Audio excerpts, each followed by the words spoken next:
Good evening, travelers of history. Welcome back to Forbidden Lore, the place where forgotten stories, ancient mysteries, and hidden truths quietly awaken beneath the sands of time.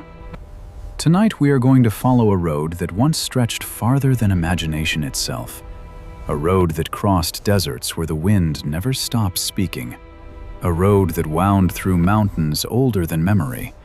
A road that connected emperors, merchants, monks, warriors, and dreamers from opposite ends of the world. For more than 1,000 years, this road carried silk, spices, gold, jade, and glass across continents. But it also carried something far more powerful: ideas, religions, secrets, and stories that were never meant to survive. Historians call it the Silk Road. But the truth is that it was never just one road. It was a vast web of trails carved by caravans, wandering through deserts like veins across the skin of the earth. Thousands of camels walked these paths, their bells echoing across endless dunes. Merchants risked everything to follow them. Some returned home with unimaginable wealth. Others vanished into the silence of the desert, leaving behind only rumors. Across these roads, empires rose and fell. Cities of golden domes flourished in the middle of the sand. Libraries filled with knowledge from every corner of the known world. And somewhere along these ancient routes, legends were born. Stories of lost caravans swallowed by sandstorms, of hidden temples buried beneath desert winds, of travelers who claimed to meet guides who appeared only at night, leading them safely through storms before vanishing again with the morning sun. No one ever knew who these guides truly were. Some believed they were spirits of the desert. Others said they were guardians of the road itself. And then there were the whispers. Whispers of a map. A map said to reveal the true heart of the Silk Road. Not just the roads that merchants traveled, but the secret paths known only to a handful of explorers across centuries. Paths that led to forgotten cities, hidden treasures, and perhaps something far older than any empire. Tonight, we begin our journey along that ancient road. From the courts of Chinese emperors who first dreamed of reaching the mysterious West, to the endless sands of the Taklamakan Desert, where entire caravans disappeared without a trace, to the shining cities of Central Asia, where traders from Rome, Persia, India, and China once gathered beneath lantern-lit markets. This is not just the story of trade, it is the story of how the world slowly discovered itself. So settle in, dim the lights, and let the sands of history begin to whisper. Because tonight, on Forbidden Lore, we follow the long and mysterious history of the Silk Road.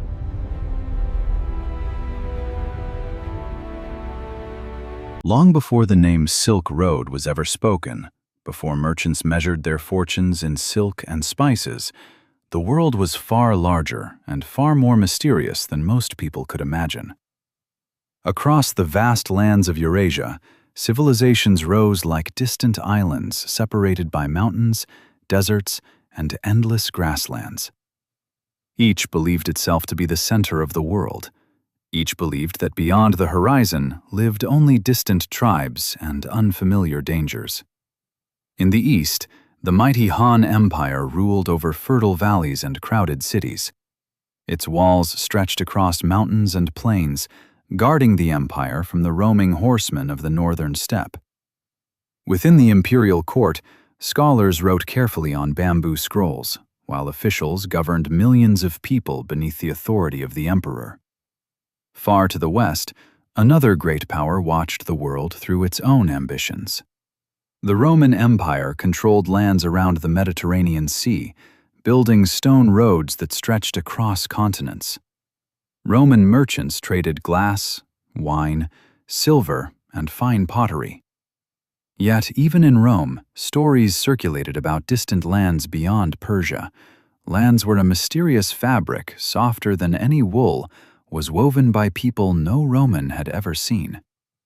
Between these two powerful empires stretched an immense and often unforgiving wilderness. There were deserts where the wind carved mountains of sand that seemed to move with every passing season.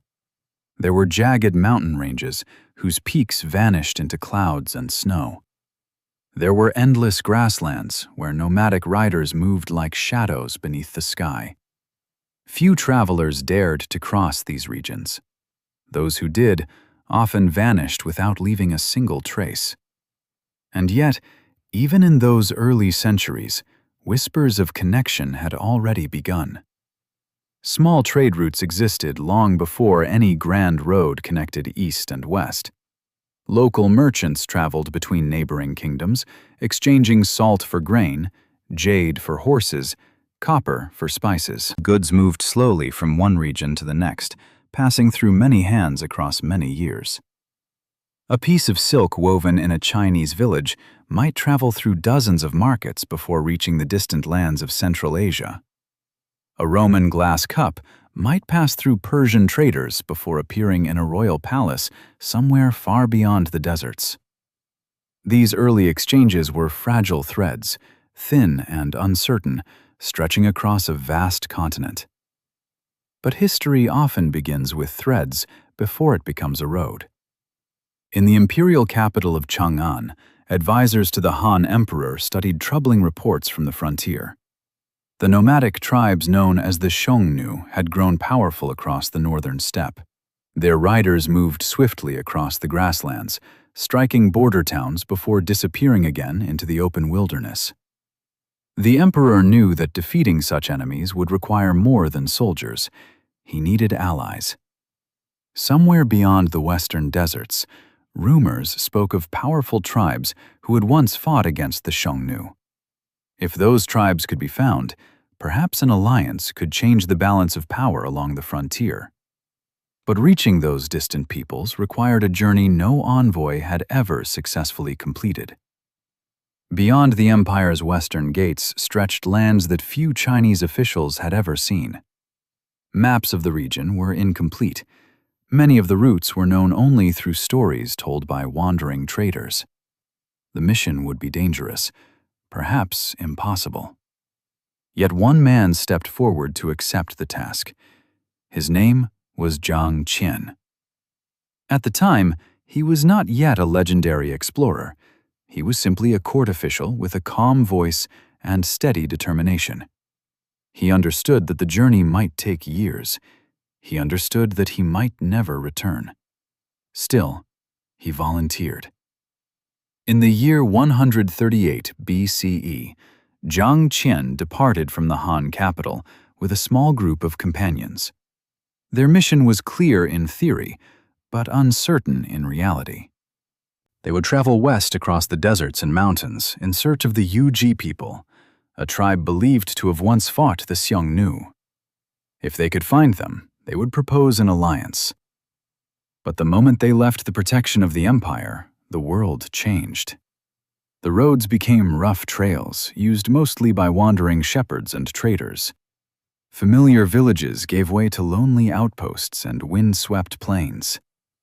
Every mile carried them farther into lands that few officials had ever seen.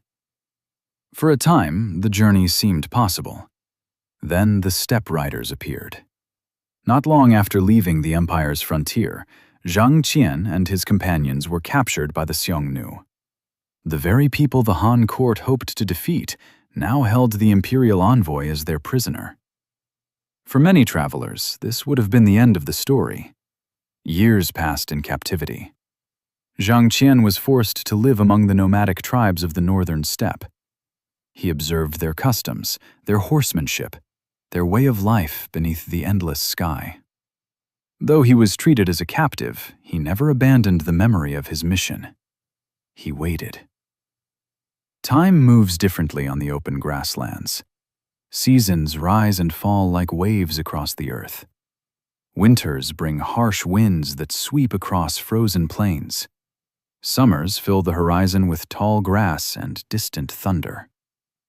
More than a decade passed. Then, at last, an opportunity appeared. Under the cover of darkness, Zhang Qian escaped his captors, along with a small group of loyal companions. Instead of returning east towards safety, he made a decision that few would have dared. He continued west. Beyond the steppe lay lands that few in the Han Empire had ever imagined. Mountain ranges rose like walls across the horizon. Valleys sheltered distant kingdoms where unfamiliar languages filled the markets. Eventually, Zhang Qian reached the lands of the Yuji. But the world had changed since the Han court first sent him. The Yuji people had grown prosperous in their new homeland. They had little interest in returning east to wage war against the Xiongnu. The alliance the emperor hoped for would never happen. Yet something far more important had already begun. During his travels, Zhang Qian had discovered something astonishing. Beyond the deserts and mountains lay not empty wilderness, but entire civilizations. Cities filled with merchants, kingdoms connected by trade, markets where goods from India, Persia, and lands even farther west changed hands beneath colorful banners. For the first time, the Han court would learn that the world beyond its borders was vast, wealthy, and filled with opportunity. Years later, Zhang Qian finally returned to China. Of the Mei companions who had departed with him, only a few survived the journey home. But the information he carried would transform the empire's understanding of the world. He spoke of powerful horses from the western lands, of strange crops never seen in Chinese fields, of merchants who traded goods across enormous distances. Most importantly, he spoke of the routes that connected these distant kingdoms. They were not yet known as the Silk Road. At that time, they were little more than scattered paths across deserts and valleys. But the emperor listened carefully, and soon, caravans would begin to follow those paths. Across deserts where the wind never rested, across mountains where snow lingered even in summer, across lands where strangers would meet for the first time and realize that the world was far larger than they had ever imagined. The first threads had been discovered. Soon, they would become a road. And once the caravans began to move, the history of the Silk Road would begin to unfold. When Zhang Qian finally returned to the capital of the Han Empire, the world he brought back with him was far larger than the one he had left behind. For 13 long years, he had wandered beyond the empire's borders. He had crossed lands that no Chinese envoy had ever described in such detail. He had seen distant kingdoms, unfamiliar markets, and great valleys filled with people who had never heard the name of the Han Emperor. By the time he walked once more through the gates of Chang'an, he was no longer simply a court official. He was the first bridge between two distant worlds. The imperial court listened carefully as Zhang Qian spoke of everything he had witnessed. His voice carried stories of powerful horses bred in western valleys, animals far stronger than those raised in the east. He described fertile lands beyond the mountains where grapes grew in heavy clusters, and strange new crops filled the fields. But what fascinated the emperor most were the cities. Zhang Qian spoke of settlements far beyond the deserts where traders gathered from many kingdoms. In these markets, merchants from India exchanged spices and precious stones. Persian traders carried silver and fine carpets. Nomads from the steppe arrived with strong horses and animal hides. Goods flowed through these lands like water through rivers. They moved from one kingdom to another, from one caravan to the next, traveling slowly but steadily across vast distances. And among those goods, Zhang Qian had seen something unexpected. In distant markets far to the west, he discovered bamboo and silk from China. These objects had somehow traveled across deserts and mountains long before any official route existed. They had passed through countless hands, moving step by step through the trading networks of Central Asia. To the emperor, this discovery was astonishing. If Chinese goods could reach those distant lands through scattered and uncertain trade, then a true road could do far more. A road could carry not only silk, but also wealth, influence, and knowledge far beyond the empire's borders. The emperor began to imagine caravans leaving China with carefully packed cargo, silk woven by skilled artisans, jade carved into delicate ornaments, lacquered boxes shining like dark mirrors. In return, those caravans could bring treasures never before seen in the imperial court, strong horses capable of carrying soldiers across long campaigns, new plants that could grow in Chinese soil, rare metals and gemstones from distant mountains. A door to the wider world had been opened. The emperor intended to step through it. Soon after Zhang Qian's return, the Han court began sending new envoys westward. Unlike the first expedition, these travelers now had knowledge of the lands beyond the frontier. They carried letters, gifts, and promises of trade. But the journey remained dangerous. Between the fertile valleys of China and the markets of Central Asia lay the vast deserts of the Tarim Basin. The most feared among them was the Taklamakan Desert, a place so dry and unforgiving that travelers whispered a warning passed from caravan to caravan. Enter, and you may never return. The desert stretched across the land like an ocean made of sand. Dunes rose and fell like waves frozen in time. In the distance, heat shimmered along the horizon, creating illusions of water that vanished as travelers approached. To cross such a place required careful planning. Caravans followed narrow routes that circled the edges of the desert, rather than crossing its deadly center. These routes connected small oasis cities, where water flowed from hidden underground rivers fed by distant mountains. Each oasis was a small miracle.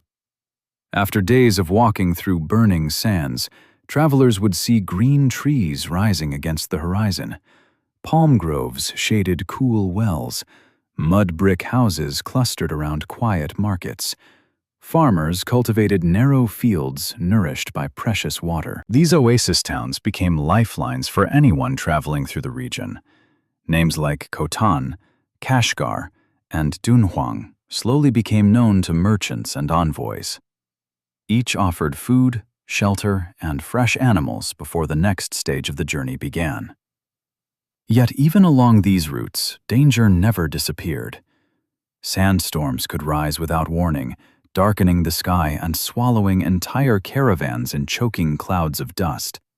Bandits watched the trails from hidden valleys, waiting for merchants whose guards had grown careless.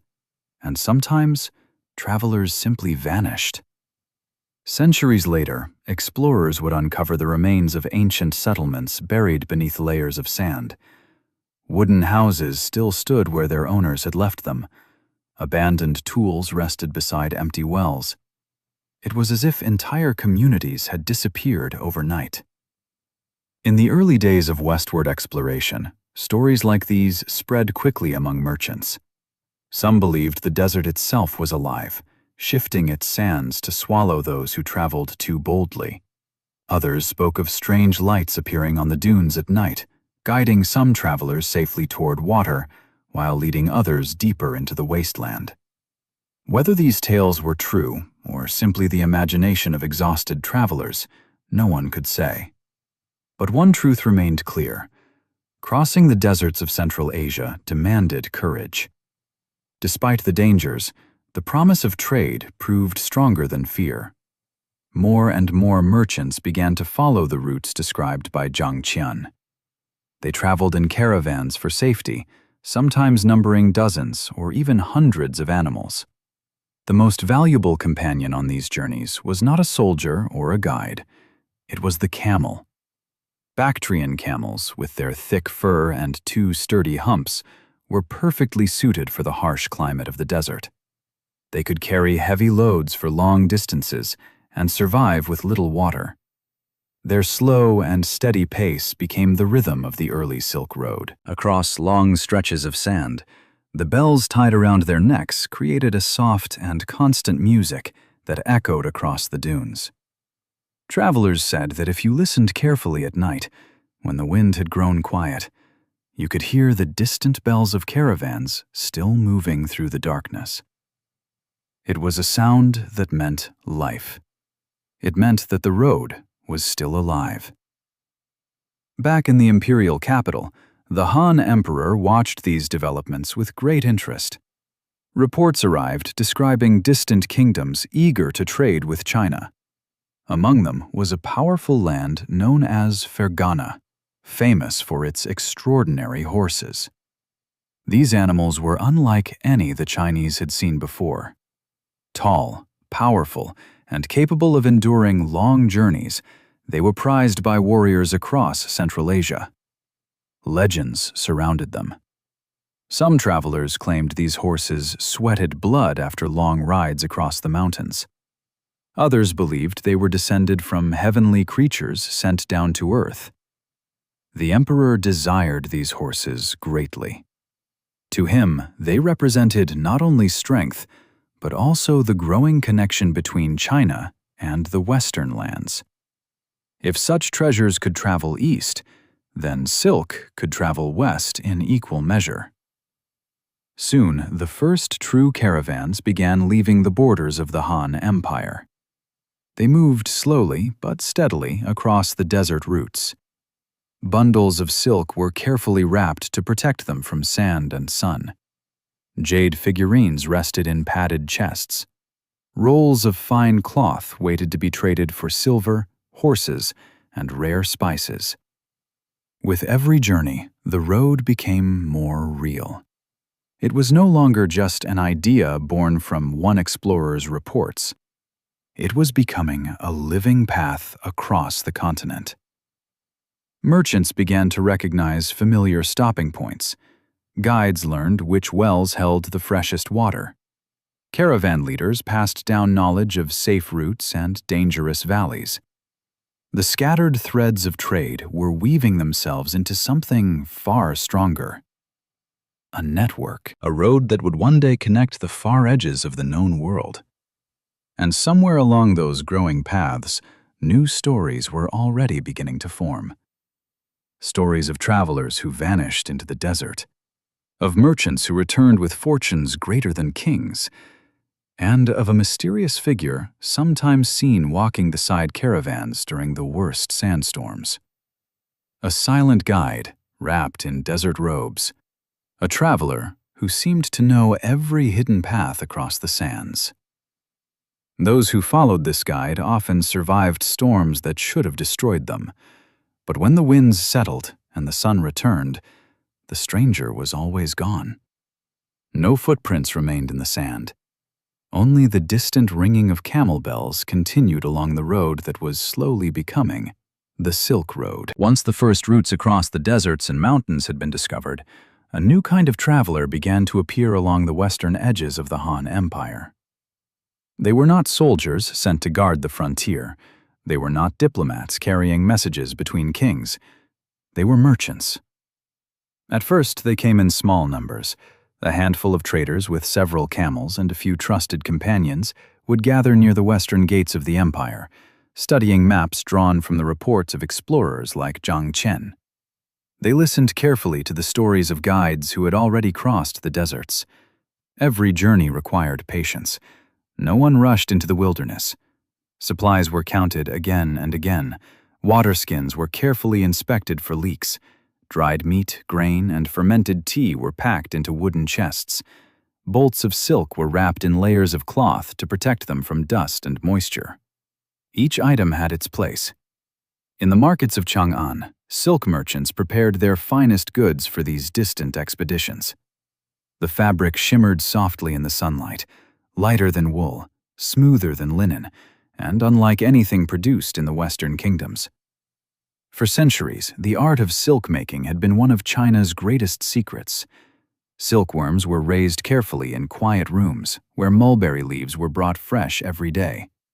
Skilled hands unwound delicate threads from tiny cocoons and spun them into cloth that seemed almost magical. Foreign traders who saw silk for the first time often struggled to believe that it came from such small creatures. To them, it seemed like something woven from moonlight. And because it was so rare beyond China's borders, its value was enormous. A single roll of fine silk could purchase horses, precious stones, or even small estates in distant lands. The merchants knew this well. They understood that every bolt of silk loaded onto their camels carried the promise of great profit. Yet wealth alone did not drive them. There was also curiosity. Beyond the empire's borders lay cities few Chinese had ever seen. Strange languages filled their markets. Their people wore unfamiliar clothing and worshipped unfamiliar gods. For those willing to travel, the road offered more than riches. It offered discovery. The first true caravans formed slowly along the frontier towns that marked the edge of Han territory.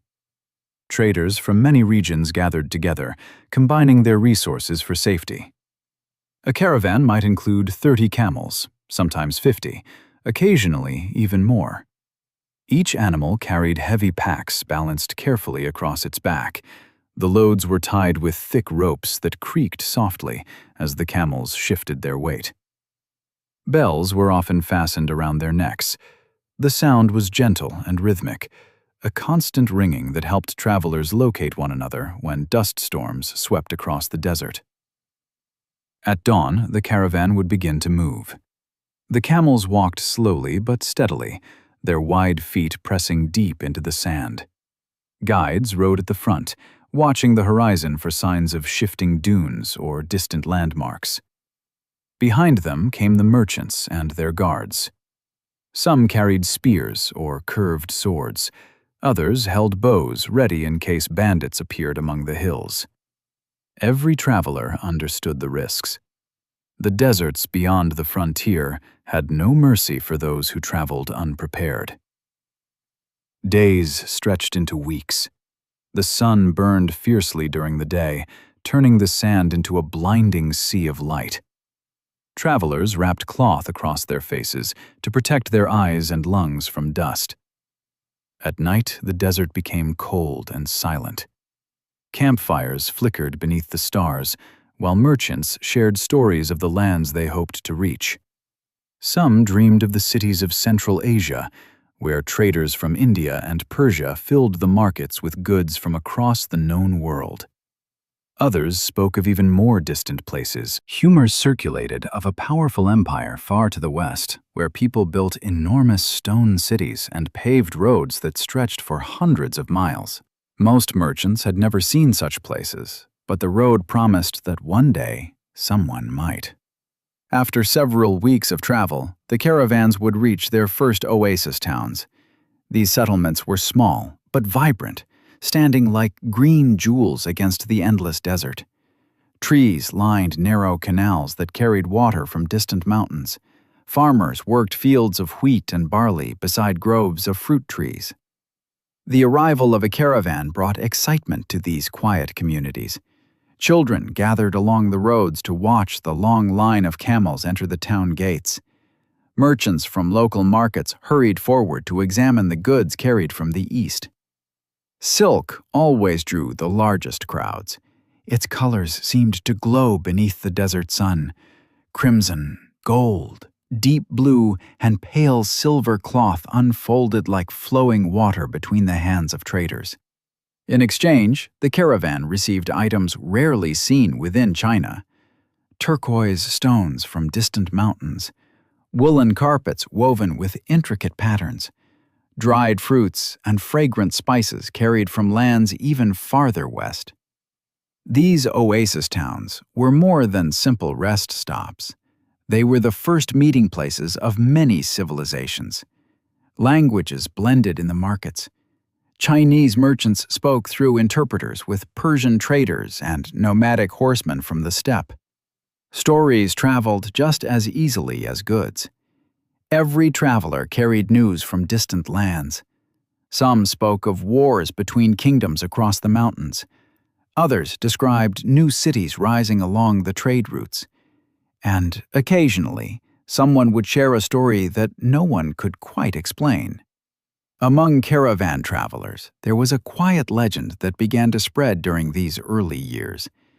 It was said that during the most dangerous journeys across the desert, when sandstorms darkened the sky and the dunes shifted like waves in a storm, a mysterious guide sometimes appeared. He wore long desert robes and rode a pale camel that moved silently through the wind. No one ever saw where he came from. He simply appeared beside struggling caravans, raising his hand to signal a change of direction.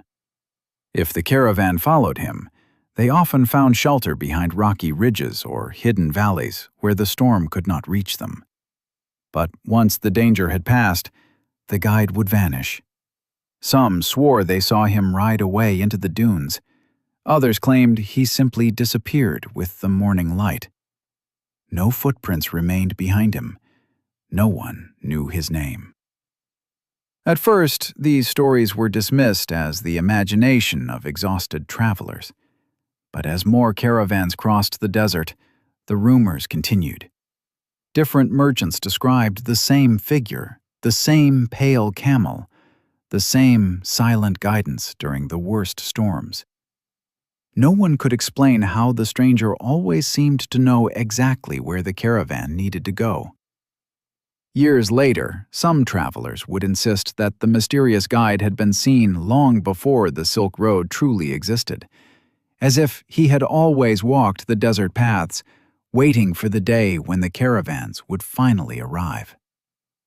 Whether legend or truth, the story added a strange comfort to those who traveled the long desert roads. For the merchants who crossed the sands, the journey was never easy. Sandstorms could bury entire camps overnight. Bandits sometimes attacked isolated caravans far from the protection of oasis towns. And the desert itself seemed to shift with every passing year, hiding old paths and revealing new ones. Yet the caravans continued. With each journey, the routes became clearer. Guides recorded the location of wells hidden among rocky valleys. Merchants shared maps that showed the safest paths between oasis cities. Small trails slowly widened into recognizable roads carved by the steady passage of camels. The first true Silk Road was beginning to take shape. It was not yet the vast network that would one day stretch from China to the Mediterranean. For now, it was simply a fragile chain of journeys. Caravans moving cautiously from one oasis to the next. Merchants trading goods and stories beneath desert stars. But even in those early days, something remarkable was already happening. Cultures that had once lived in distant isolation were beginning to meet. Ideas traveled beside silk. Stories traveled beside spices. And somewhere beyond the shifting dunes, the road was already growing longer. Each caravan that returned home brought back news of lands farther west. Cities larger than anyone had imagined. Markets filled with treasures from every corner of the world. The merchants listened carefully. They studied their maps. And soon, larger caravans would begin preparing for journeys that reached deeper into the heart of Central Asia. The road had begun. And it would never stop growing. As the caravans continued their slow journeys across the deserts of Central Asia, the scattered oasis settlements along the routes began to change. What had once been quiet farming communities gradually transformed into places of movement and exchange. Every caravan that arrives carried not only goods, but also news, languages, and unfamiliar customs. Over time, these desert outposts grew into bustling cities, standing like islands of life between oceans of sand. Travelers approaching one of these oasis cities after weeks in the desert often described the experience as almost dreamlike. From a distance, the land would appear empty except for dunes and distant mountains. Then, slowly, the horizon would change. A thin line of green would appear beneath the sky. Trees would rise above the sand. The shimmer of water would reflect the sunlight. And beyond the groves and canals stood walls. Many oasis cities built protective walls of mud brick or stone. The desert was harsh, but danger also came from raiders who moved across the steppe and mountains. Strong gates guarded the entrances, and watchtowers allowed guards to observe the surrounding land for miles. When a caravan arrived, the gates would open, and the long line of camels would enter the city streets. The air inside these cities felt different from the silent desert outside. Markets filled with voices from many lands. Merchants called out to passing travelers, displaying their goods on wooden tables or colorful cloths spread across the ground. The scent of spices drifted through the air. Music sometimes echoed from small courtyards where travelers gathered to rest. These cities became crossroads of civilization. One of the most important among them was Kashgar. Situated near the western edge of the Tarim Basin, Kashgar stood at the meeting point of several major caravan routes. Travelers arriving from China, India, Persia, and the northern steppes often passed through its gates. Because of its position, Kashgar grew into a city unlike any other in the region.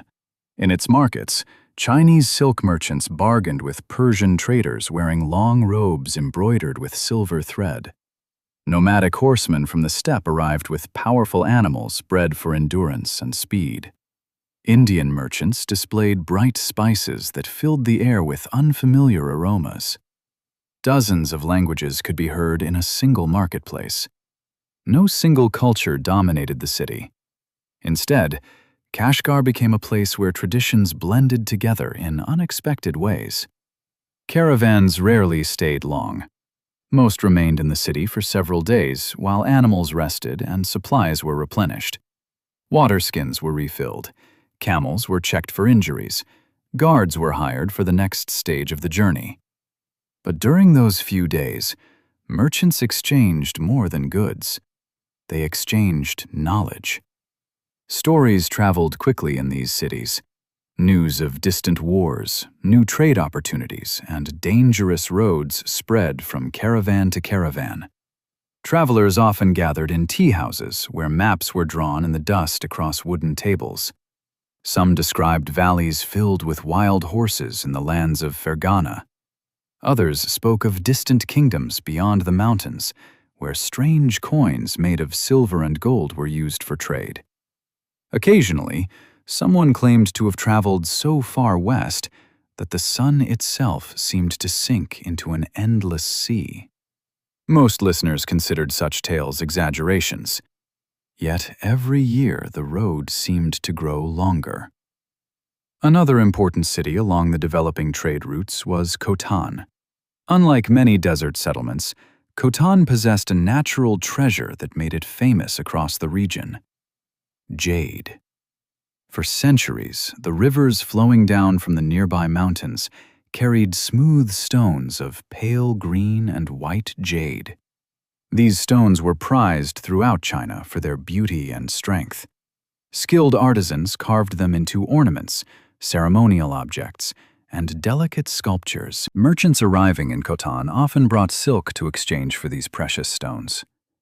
The trade became so important that entire workshops formed around the art of jade carving.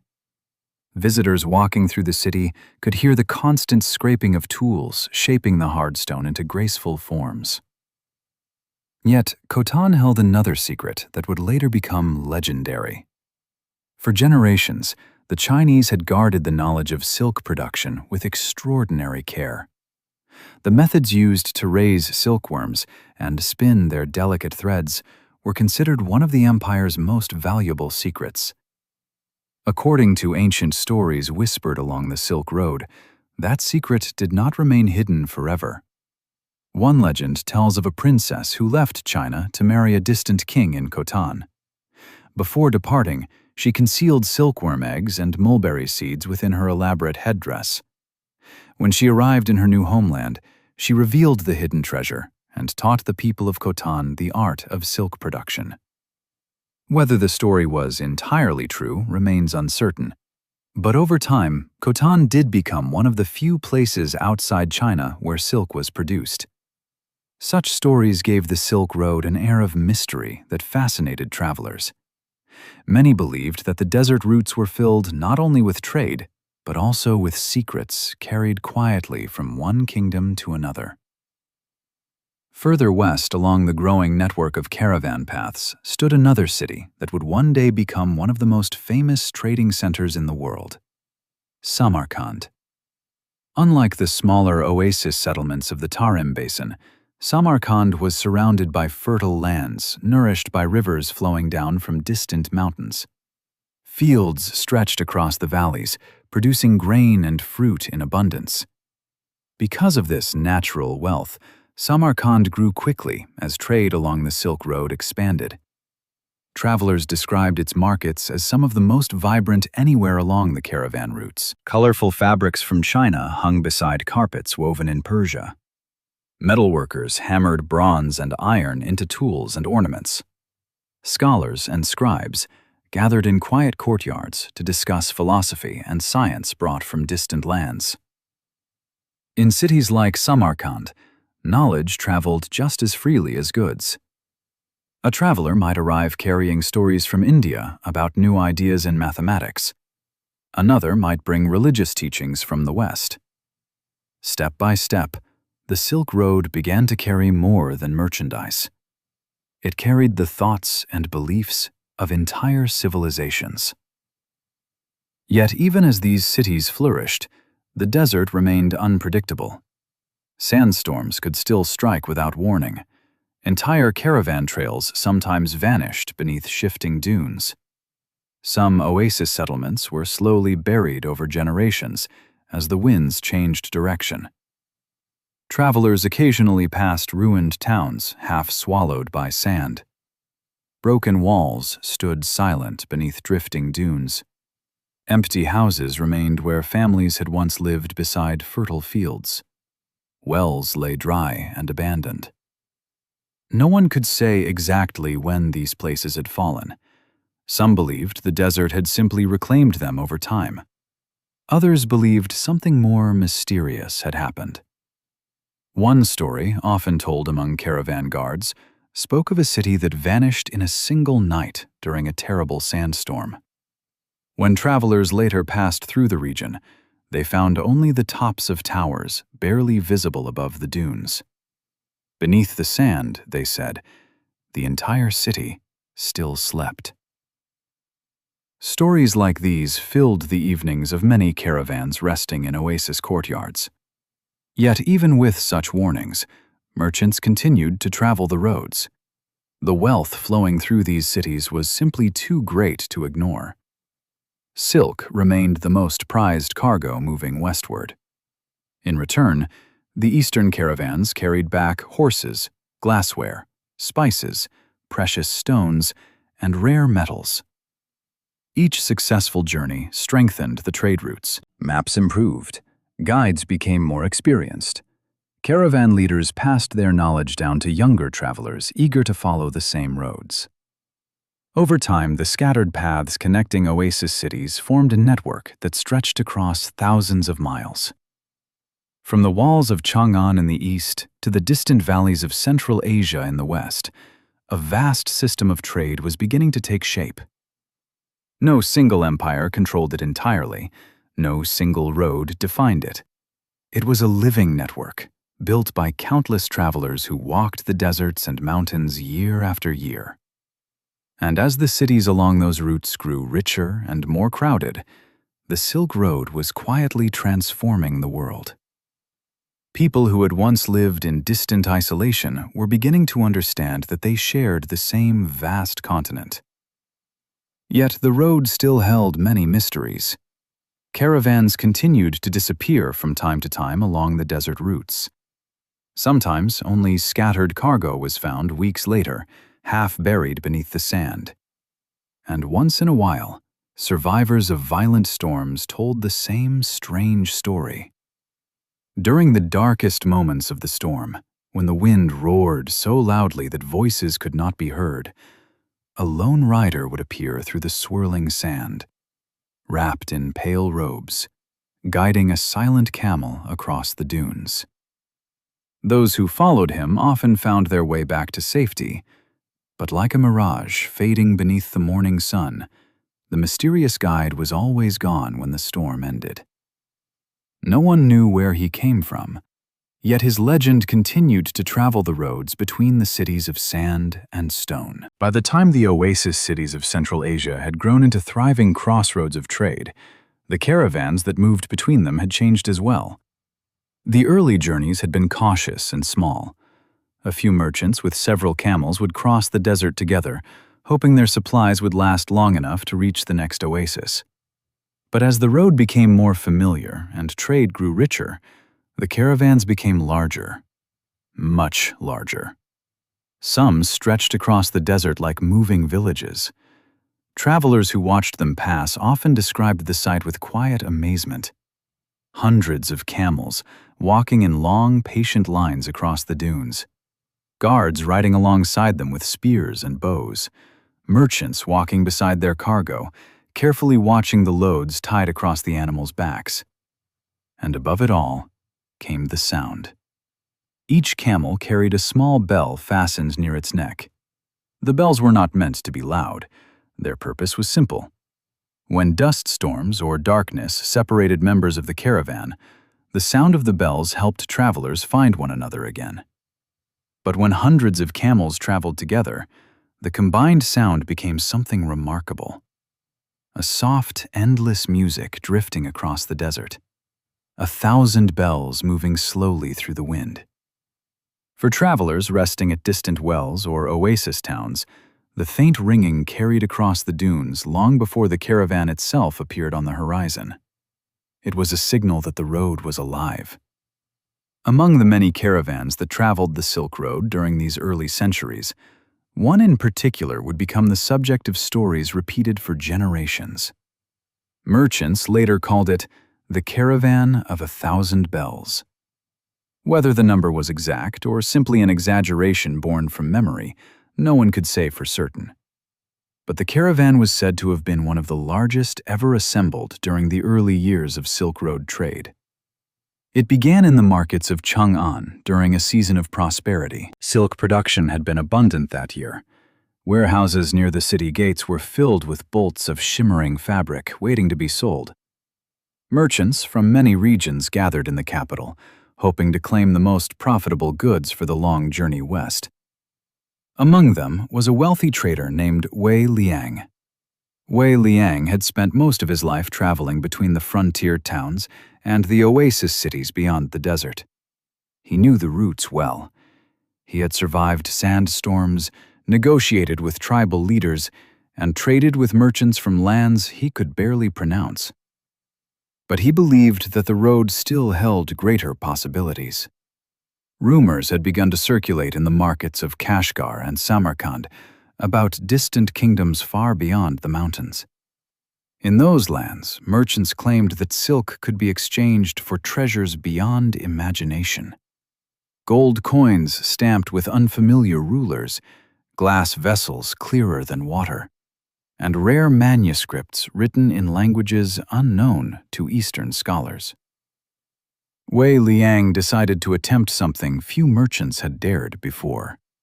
He would organize a caravan large enough to travel farther west than most had ever gone. To do this required months of preparation. Camels were purchased from breeders across the frontier. Each animal was carefully inspected for strength and endurance. Only the healthiest were chosen for the long journey ahead. Guards were hired from among experienced caravan protectors. Some were former soldiers who had served along the empire's borders. Others were nomadic riders, familiar with the dangers of the open steppe. Guides were perhaps the most important of all. These men possessed knowledge passed down through generations of travelers. They knew where water could be found after weeks without rain. They knew which valleys sheltered bandits and which passes were safest during the winter months. Without such knowledge, even the largest caravan could disappear beneath the desert sun. By the time Wei Liang's expedition was ready to depart, it had grown to extraordinary size. More than 300 camels stood waiting outside the western gate of the city. Merchants from several provinces joined the caravan, bringing their own goods to trade along the route. Guards and servants added to the growing number of travelers. When the caravan finally began to move, the sound of bells echoed across the plains outside the capital. Hundreds of small bells ringing together in slow, steady rhythm. It was a sound few people forgot after hearing it once. The first weeks of the journey followed routes already known to many traders. The caravan passed through familiar frontier towns where travelers offered quiet prayers before leaving the safety of the empire behind. Beyond those towns lay the deserts. The Taklamakan stretched across the land like a silent sea. Dunes rose higher than towers. The wind sculpted their shapes endlessly, shifting familiar landmarks from season to season. Wei Liang's caravan followed the northern edge of the desert, where oasis towns provided water and rest. Yet even along this safer route, danger remained constant. During the third week of travel, the caravan encountered its first great storm. At first, it appeared as a distant wall of dust rising along the horizon. Guides recognized the warning immediately. Within minutes, the wind grew stronger. The sky darkened as clouds of sand swept across the dunes. Travelers wrapped cloth tightly around their faces, while guards shouted instructions that were quickly lost in the rising roar of the storm.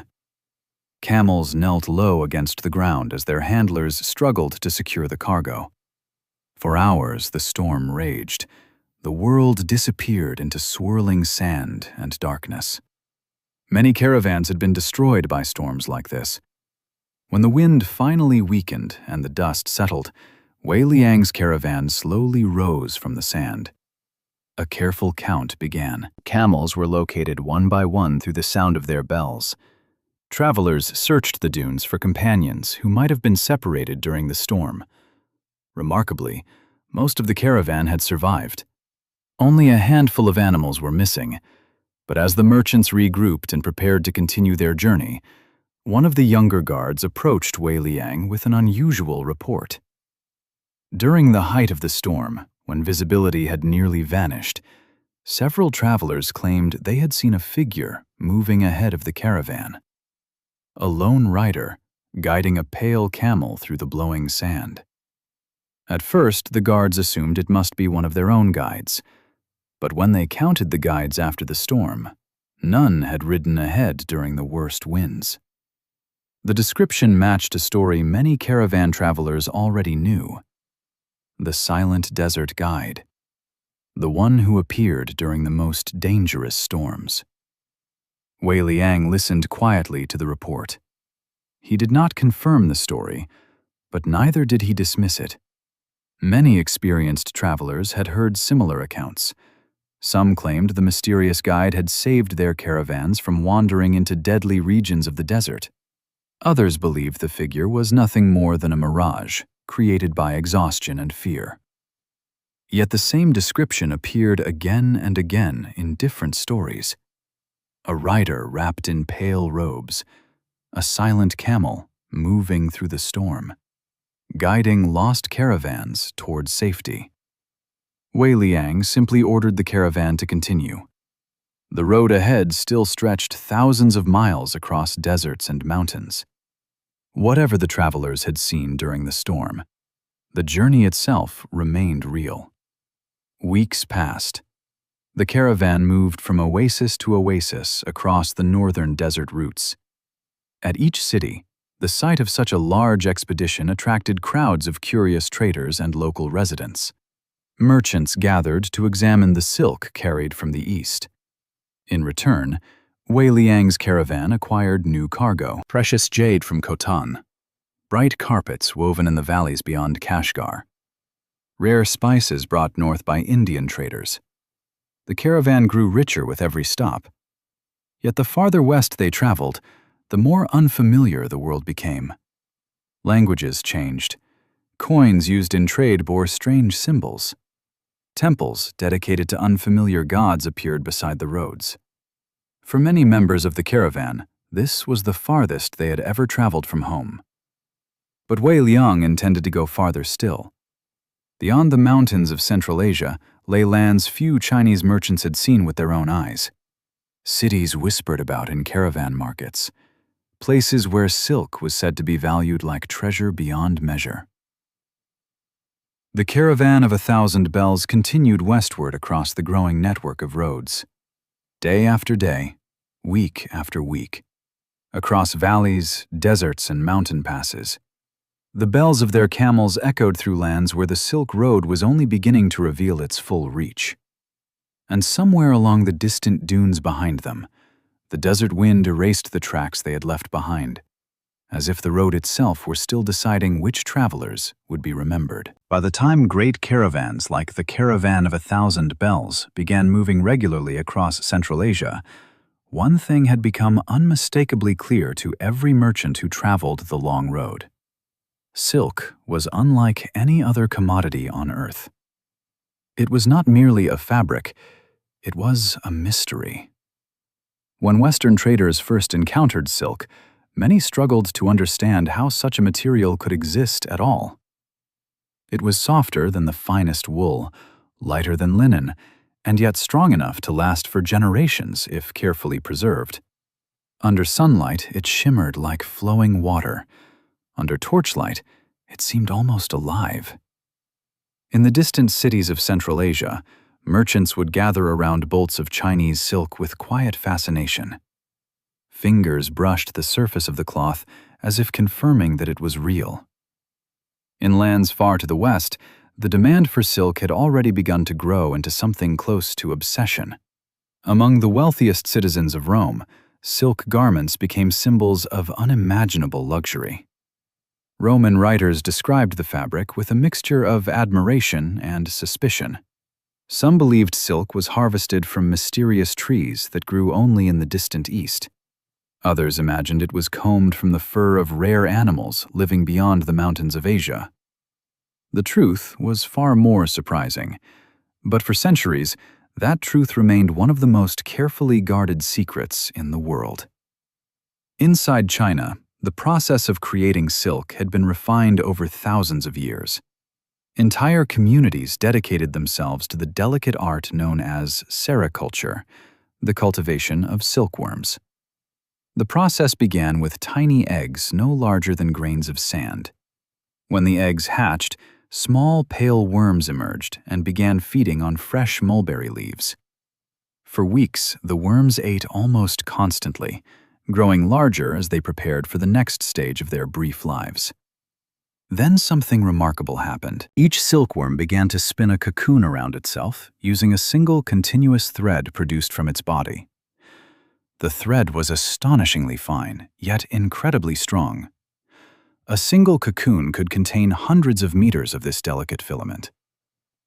Workers carefully collected the cocoons and soaked them in warm water to loosen the threads. Skilled hands unwound the fibers, combining several strands together to form a stronger thread that could be woven into fabric. The result was silk, a material born from creatures so small that most people would never notice them. To protect this knowledge, Chinese rulers enforced strict laws forbidding anyone from exporting silkworm eggs or revealing the techniques of silk production to foreign lands. For generations, the secret remained safe. Merchants could sell silk across the Silk Road, but the methods used to create it stayed hidden within the Eastern kingdoms. This secrecy only increased the fabric's value. In distant markets, silk became worth more than gold by weight. Roman traders were particularly fascinated by it. Wealthy Roman women wore garments made entirely from silk imported through layers of intermediaries across Asia.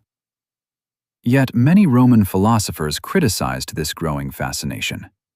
They complained that silk clothing was too transparent and too luxurious, encouraging vanity among the elite. Some even warned that the empire was sending vast quantities of gold eastward in exchange for a material no Roman truly understood. But criticism did little to slow the demand. Silk continued to travel west across the long chain of caravan routes, passing through countless markets along the way. Each stage of the journey increased its value. A roll of silk leaving China might change hands several times before reaching Central Asia. By the time it arrived in Persia, its price had multiplied many times over. When it finally reached Roman merchants, it had become one of the most expensive goods in the world. Caravans that carried silk were therefore treated with particular care. Guards remained alert during every stage of the journey. Bandits knew that attacking a silk caravan could bring enormous rewards. Entire groups of raiders sometimes watched the desert routes, waiting for the right moment to strike isolated travelers. Because of this danger, large caravans often traveled together whenever possible. The sight of several hundred camels moving across the desert created a powerful deterrent to most attackers. Still, the risk remained constant. One night, while a caravan rested near a remote oasis west of Kashgar, an elderly merchant named Chow Ren shared a story that many younger travelers had never heard before. The group had gathered around a low fire beneath a sky filled with stars. Camels rested quietly nearby, their bells occasionally ringing softly as they shifted in the sand. Chow Ren had traveled the Silk Road for more than 40 years. His beard had grown white during decades spent crossing deserts and mountains. When he spoke, the younger merchants listened carefully. He told them that long ago, during his first journey west, he had traveled with a small caravan carrying several chests of the finest imperial silk. The journey had been peaceful for many weeks. Then, somewhere along a narrow desert valley, they encountered a group of bandits. The attack came quickly. Arrows fell from the rocky slopes, while riders rushed forward from hidden positions among the dunes. The caravan guards fought bravely, but the attackers outnumbered them. Within minutes, the merchants realized they would lose everything. It was then, Chow Ren said, that something strange happened. From the far end of the valley, through the blowing dust of the attack, a lone rider appeared. The rider moved calmly between the fighting men, guiding a pale camel that seemed untouched by the chaos surrounding it. No weapon was drawn. No voice shouted orders. The figure simply raised one hand and pointed toward a narrow path hidden between two rocky cliffs. In the confusion of battle, the caravan leader made a desperate decision. He ordered the surviving merchants to follow the stranger. Camels carrying the most valuable silk were driven toward the hidden passage. Guards fought desperately to protect them as the group rushed between the cliffs. Moments later, the caravan emerged into a sheltered valley that the bandits had not noticed. By the time the attackers realized what had happened, the merchants were already disappearing into the desert beyond. When the caravan finally stopped hours later to count their losses, the mysterious rider was gone. No one had seen him leave. No one had heard him speak. The pale camel had vanished along with him. For many years, Chow Ren had wondered whether the rider had been real or simply a trick of memory formed during the terror of the attack. But decades later, during another journey through the desert, he heard other travelers describe the same silent figure, always appearing during the most dangerous moments, always guiding caravans towards safety, always disappearing without a trace. When Chow Ren finished his story, the younger merchants sat quietly around the fire. The desert wind whispered softly beyond the oasis trees. No one spoke for several moments. Stories like this had become common along the Silk Road. Perhaps they were only legends born from fear and exhaustion. Or perhaps the road carried secrets that no map could record. The next morning, the caravan resumed its journey westward. Silk continued to move across the desert like flowing water between distant civilizations. But the Silk Road carried more than luxury goods. Ideas traveled beside the fabric. Art, religion, technology, and stories passed from one culture to another as merchants crossed the continent. Each caravan became a bridge between worlds, and with every mile traveled, the road grew more powerful. What had once been a fragile chain of desert trails was slowly becoming one of the greatest networks of exchange in human history. Yet beyond the mountains ahead, even greater changes were waiting. Empires were beginning to notice the wealth flowing across the Silk Road. And soon, those empires would decide that such a road was far too valuable to remain unguarded. As the caravans of the Silk Road continued to grow larger and more frequent, the rulers of powerful empires began to notice something important. Across deserts, mountains, and valleys, enormous wealth was moving slowly but steadily from one civilization to another. Silk traveled west. Gold, silver, horses, glass, and spices traveled east. Between them stretched a fragile chain of roads that crossed some of the most dangerous landscapes on Earth. At first, these routes had been used mostly by merchants and wandering traders. But as the profits increased, kings and emperors began to understand that whoever protected the road could also benefit from its riches. Soon, great empires started to extend their influence toward the Silk Road. In the east, the Han Empire continued to strengthen its western frontier. Fortified towns appeared along the edges of the desert, guarding the gates that led from China into the long caravan routes of Central Asia. Watchtowers rose above the landscape, their signal fires ready to warn of approaching enemies. Garrisons of soldiers protected the frontier settlements where caravans gathered before entering the wilderness. These outposts were not merely military defenses, they were the beginning of something larger. The Han court understood that merchants would travel more confidently if the roads near the empire were safe. When trade flourished, the empire itself prospered. To encourage this growth, officials established stations where caravans could rest and obtain supplies. Messengers rode between these stations, carrying reports about conditions along the road. Gradually, the eastern entrance to the Silk Road became more organized than ever before. But beyond the deserts of the Tarim Basin lay lands controlled by other powers. One of the most influential was the Parthian Empire. The Parthians ruled vast territories stretching across Persia and Mesopotamia. Their lands sat directly between the eastern caravan routes and the distant markets of the Mediterranean world. This position gave them enormous advantage. Nearly every merchant traveling between China and Rome eventually passed through Parthian territory. Parthian rulers quickly realized that they could profit greatly from this situation. Instead of allowing merchants to travel freely all the way from one end of the Silk Road to the other, Parthian traders often acted as intermediaries. They purchased goods arriving from the east and sold them again to merchants traveling west. Each exchange increased the value of the goods. Silk that left China for a certain price might be worth many times that amount by the time it reached the markets of Rome. The Parthians became wealthy through this system of trade. Their cities flourished with the arrival of merchants carrying goods from distant lands. Markets filled with colorful fabrics, spices, and precious metals. Scholars and travelers gathered in courtyards to exchange knowledge about faraway civilizations. Yet, despite the prosperity brought by trade, the Silk Road remained dangerous. Empires could guard only certain sections of the route. Beyond their borders lay vast territories where control shifted constantly. In the open deserts and mountains lived nomadic tribes who owed loyalty to no distant emperor. Some welcomed trade and protected passing caravans in exchange for payment. Others saw the caravans as tempting targets. Bandit groups formed along remote valleys and mountain passes.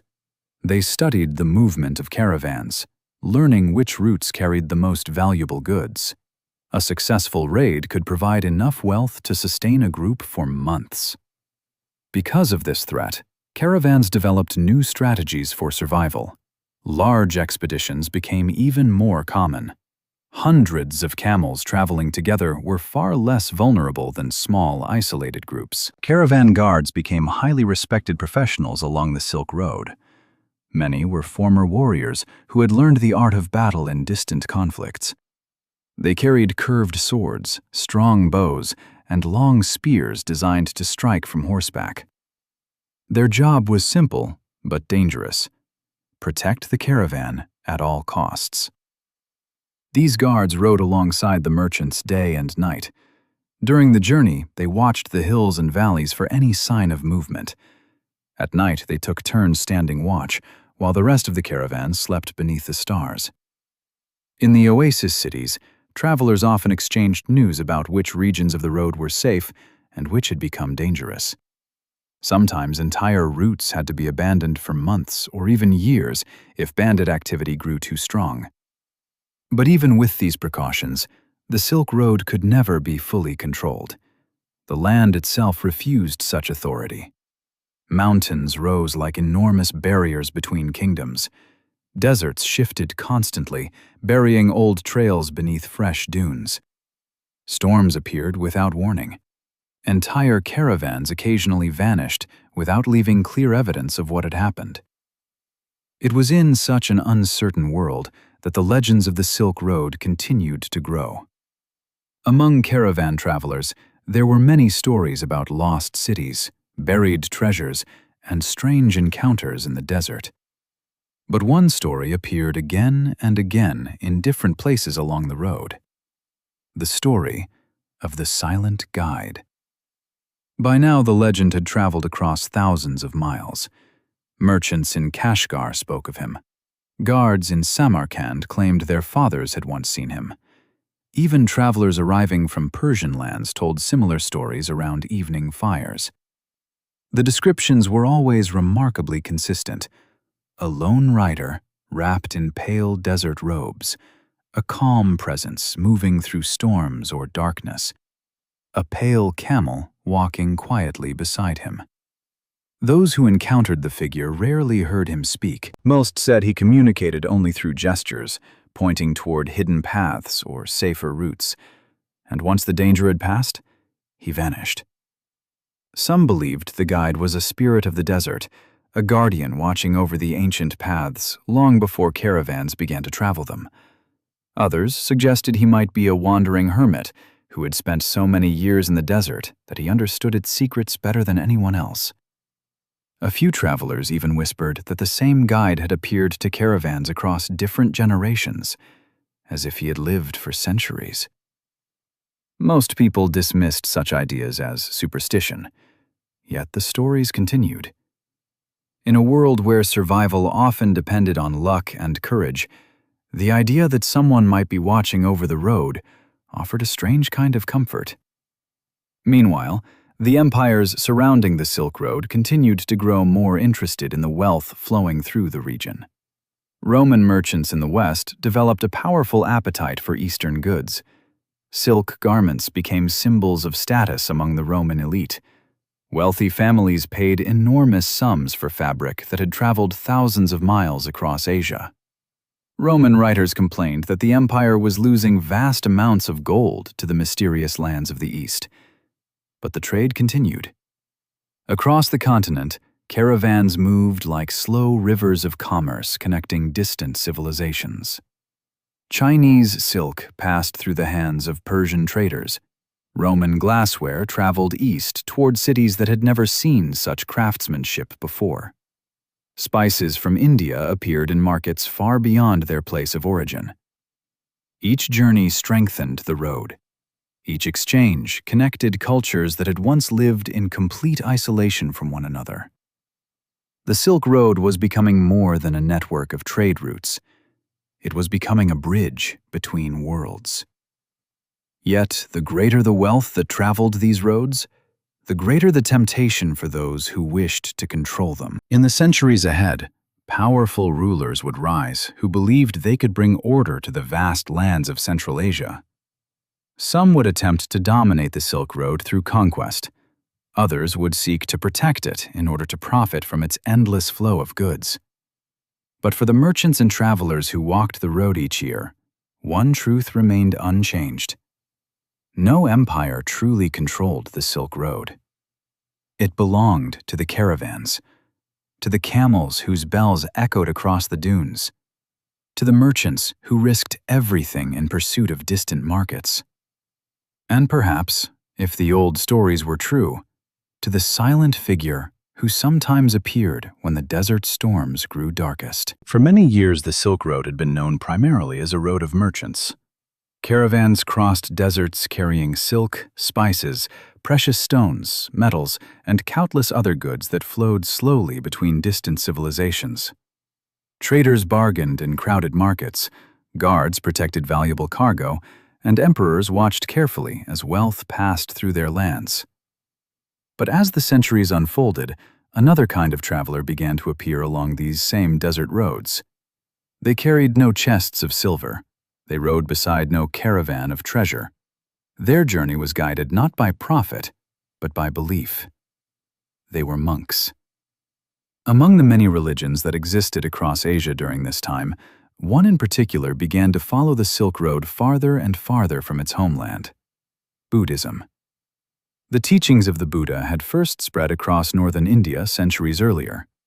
Monasteries and temples had been built along fertile valleys where monks studied sacred texts and taught followers the path toward wisdom and compassion. For generations, these teachings had moved gradually across nearby regions, but the Silk Road offered something new, a path that stretched across an entire continent. Merchants traveling the road often carried small religious objects with them for protection during dangerous journeys. Travelers believed that sacred images or written prayers could guard them against misfortune on the long desert crossings. Over time, Buddhist monks began accompanying some caravans. At first, they traveled simply as pilgrims. They wished to visit distant monasteries, study sacred writings, and share teachings with communities they encountered along the road. The desert routes provided the only reliable way to reach many of these distant places, and so the monks walked beside the merchants. They slept beside caravan fires and listened to the stories of travelers from lands they had never imagined before. Unlike merchants, monks carried very little: a small bundle of clothing, a bowl used for meals, and sometimes a collection of sacred scrolls carefully wrapped to protect them from dust and wind. Yet, despite their simple possessions, these travelers carried something that would change the Silk Road forever: ideas. Wherever monks stopped, they spoke quietly about the teachings of the Buddha. They described the search for enlightenment, the importance of compassion, and the belief that suffering could be overcome through understanding and discipline. Many travelers listened with curiosity. Life along the Silk Road was filled with danger and uncertainty. Storms, illness, and bandits could end a journey without warning. For merchants who faced these risks year after year, the calm wisdom of the monks offered comfort. Some merchants even began to support the monks' journeys. They offered places among their caravans so that the monks could travel safely across the harshest deserts. In return, the monks shared prayers and teachings during the long evenings beside the campfires. As the years passed, Buddhist monks began establishing small monasteries in oasis cities along the Silk Road. Places like Khotan and Kashgar slowly became centers not only of trade, but also of spiritual learning. Travelers entering these cities would sometimes see quiet temples standing beside the busy markets. Inside, monks copied sacred texts and welcomed visitors who wished to hear their teachings. These temples served an important purpose for travelers. The Silk Road could be a lonely and exhausting journey. Monasteries offered shelter, food, and peaceful rest for those who had spent weeks crossing the desert. In some places, monks carved entire temples into the cliffs beside the road. These cave temples became sacred spaces where travelers could pause to pray before continuing their dangerous journeys. One of the most famous groups of such temples would later appear near the oasis city of Dunhuang. Here, clients of soft stone allowed monks to carve chambers directly into the rock. Over time, hundreds of caves were created. Their walls were decorated with colorful paintings depicting the life of the Buddha and the stories of travelers who had crossed the desert seeking wisdom. The caves became a place where art, religion, and the Silk Road itself came together. Merchants passing through Dunhuang often left donations to support the monks who cared for the temples. In return, the monks prayed for the safety of the caravans as they prepared to enter the deserts beyond. The relationship between merchants and monks grew stronger with each generation. Trade carried religion across the continent. Religion offered meaning and comfort to those who traveled the dangerous roads. And sometimes, the monks themselves became legendary travelers. One story, often repeated along the Silk Road, tells of a young monk who left his monastery in China in search of ancient Buddhist scriptures believed to exist in India. At that time, many sacred texts had been translated imperfectly as they moved from one language to another. Scholars believed that important teachings might have been lost along the way. The young monk wished to find the original texts and bring them back to China. His journey would require crossing deserts, mountains, and kingdoms that few travelers had seen. Many people warned him that the journey was too dangerous. The deserts alone had claimed countless lives. But the monk continued. He joined caravans whenever possible, walking quietly beside merchants who carried silk and spices across the same roads. For years he traveled westward. He crossed the burning sands of the Taklamakan Desert. He climbed through mountain passes where snow remained even during the warmest seasons. He visited monasteries scattered across Central Asia, studying and copying sacred texts whenever he could. His determination inspired many who met him. Humans sometimes gave him space among their camels so that he could rest during the most difficult stages of the journey. Local rulers occasionally offered protection when he passed through their lands. Decades later, the monk would return east carrying hundreds of manuscripts collected from monasteries across India and Central Asia. His journey became one of the most famous pilgrimages in the history of the Silk Road. But stories like this were not the only legends connected to the monks who traveled the road. Among caravan guards, there was another story that circulated quietly through the desert cities. Some travelers claimed that the mysterious desert guide had occasionally been seen near the cave temples of Dunhuang. According to these stories, monks sometimes encountered the silent figure walking alone along the cliffs during the quiet hours before dawn. They described him in the same way merchants did: pale robes, a calm presence, a pale camel standing nearby. Yet the monks told a slightly different story about him. They said the figure did not appear only during storms or moments of danger. Sometimes he simply watched the caravans from a distance, as if observing the endless movement of travelers across the desert. When monks attempted to approach him, he would quietly disappear into the morning mist rising from the dunes. No one could explain who he was. Some monks believed he might be a wandering ascetic who had devoted his life to protecting travelers along the road. Others suggested that the desert itself might have chosen a guardian. In a world filled with harsh landscapes and endless journeys, the idea of such a protector felt strangely comforting. Meanwhile, the Silk Road continued to grow. More monks traveled west each year, carrying the teachings of Buddhism across mountains and deserts into new lands. More merchants followed the same roads, exchanging goods between distant empires. Cities along the route became places where religion, culture, and trade blended together in ways the ancient world had never seen before. In the quiet temples carved into desert cliffs, monks copied sacred writings that would one day influence entire civilizations. And far beyond those temples, caravans continued to move slowly across the dunes, their bells ringing softly beneath the endless sky. Carrying not only silk and treasure, but also ideas that would change the world forever. By the time religion, trade, and culture had begun flowing steadily along the Silk Road, the routes across Asia were no longer unknown paths whispered about only by explorers and envoys. They had become something much larger. A network of journeys stretching across deserts, mountains, and empires. Thousands of merchants traveled portions of the road each year. Some moved silk from China to Central Asia. Others carried spices from India into Persian markets. Roman traders purchased Eastern luxuries that had already passed through countless hands before reaching the Mediterranean world. Yet, despite this growing network, one truth remained constant. Very few people ever traveled the entire length of the Silk Road. The journey was simply too long. A single expedition across the continent could take years. Political borders shifted constantly. Some regions were safe during one season and dangerous the next.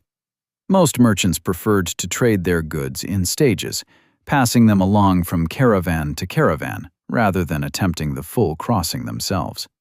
But from time to time, an individual appeared who refused to follow ordinary limits. A traveler who wanted to see the entire road. One such figure became the subject of many stories told in caravan camps across Central Asia. His name was Arslan. Some believed he had been born in the bustling markets of Samarkand. Others claimed he came from a family of traders in Bactria. No one could agree on the details of his early life. What most people agreed upon was this: Arslan possessed a restless curiosity that could not be satisfied by ordinary trade. From a young age, he had listened to the stories told by caravan merchants visiting his home city. They spoke of deserts that stretched farther than the eye could see, of distant kingdoms where unfamiliar languages filled the markets, and of seas so vast that the horizon disappeared into endless water. These stories stirred something inside him. While other young traders focused on learning the art of bargaining and counting silver coins, Arslan studied maps. He memorized the names of cities scattered across Asia: Chang'an, Kashgar, Khotan, Bukhara, Antioch. To him, they were not simply distant names, they were destinations waiting to be seen. When he finally joined his first caravan as a young man, Arslan quickly proved himself to be both intelligent and fearless. He learned how to manage camels during difficult crossings. He listened carefully to the advice of veteran guides who had spent decades navigating desert trails. More importantly, he asked questions, constant questions. Where did this road lead beyond the mountains? What cities lay farther west beyond the next valley? Which traders had seen the greatest distances? The answers only deepened his curiosity. After several years of traveling between Central Asian markets, Arslan made a decision that many experienced merchants considered foolish.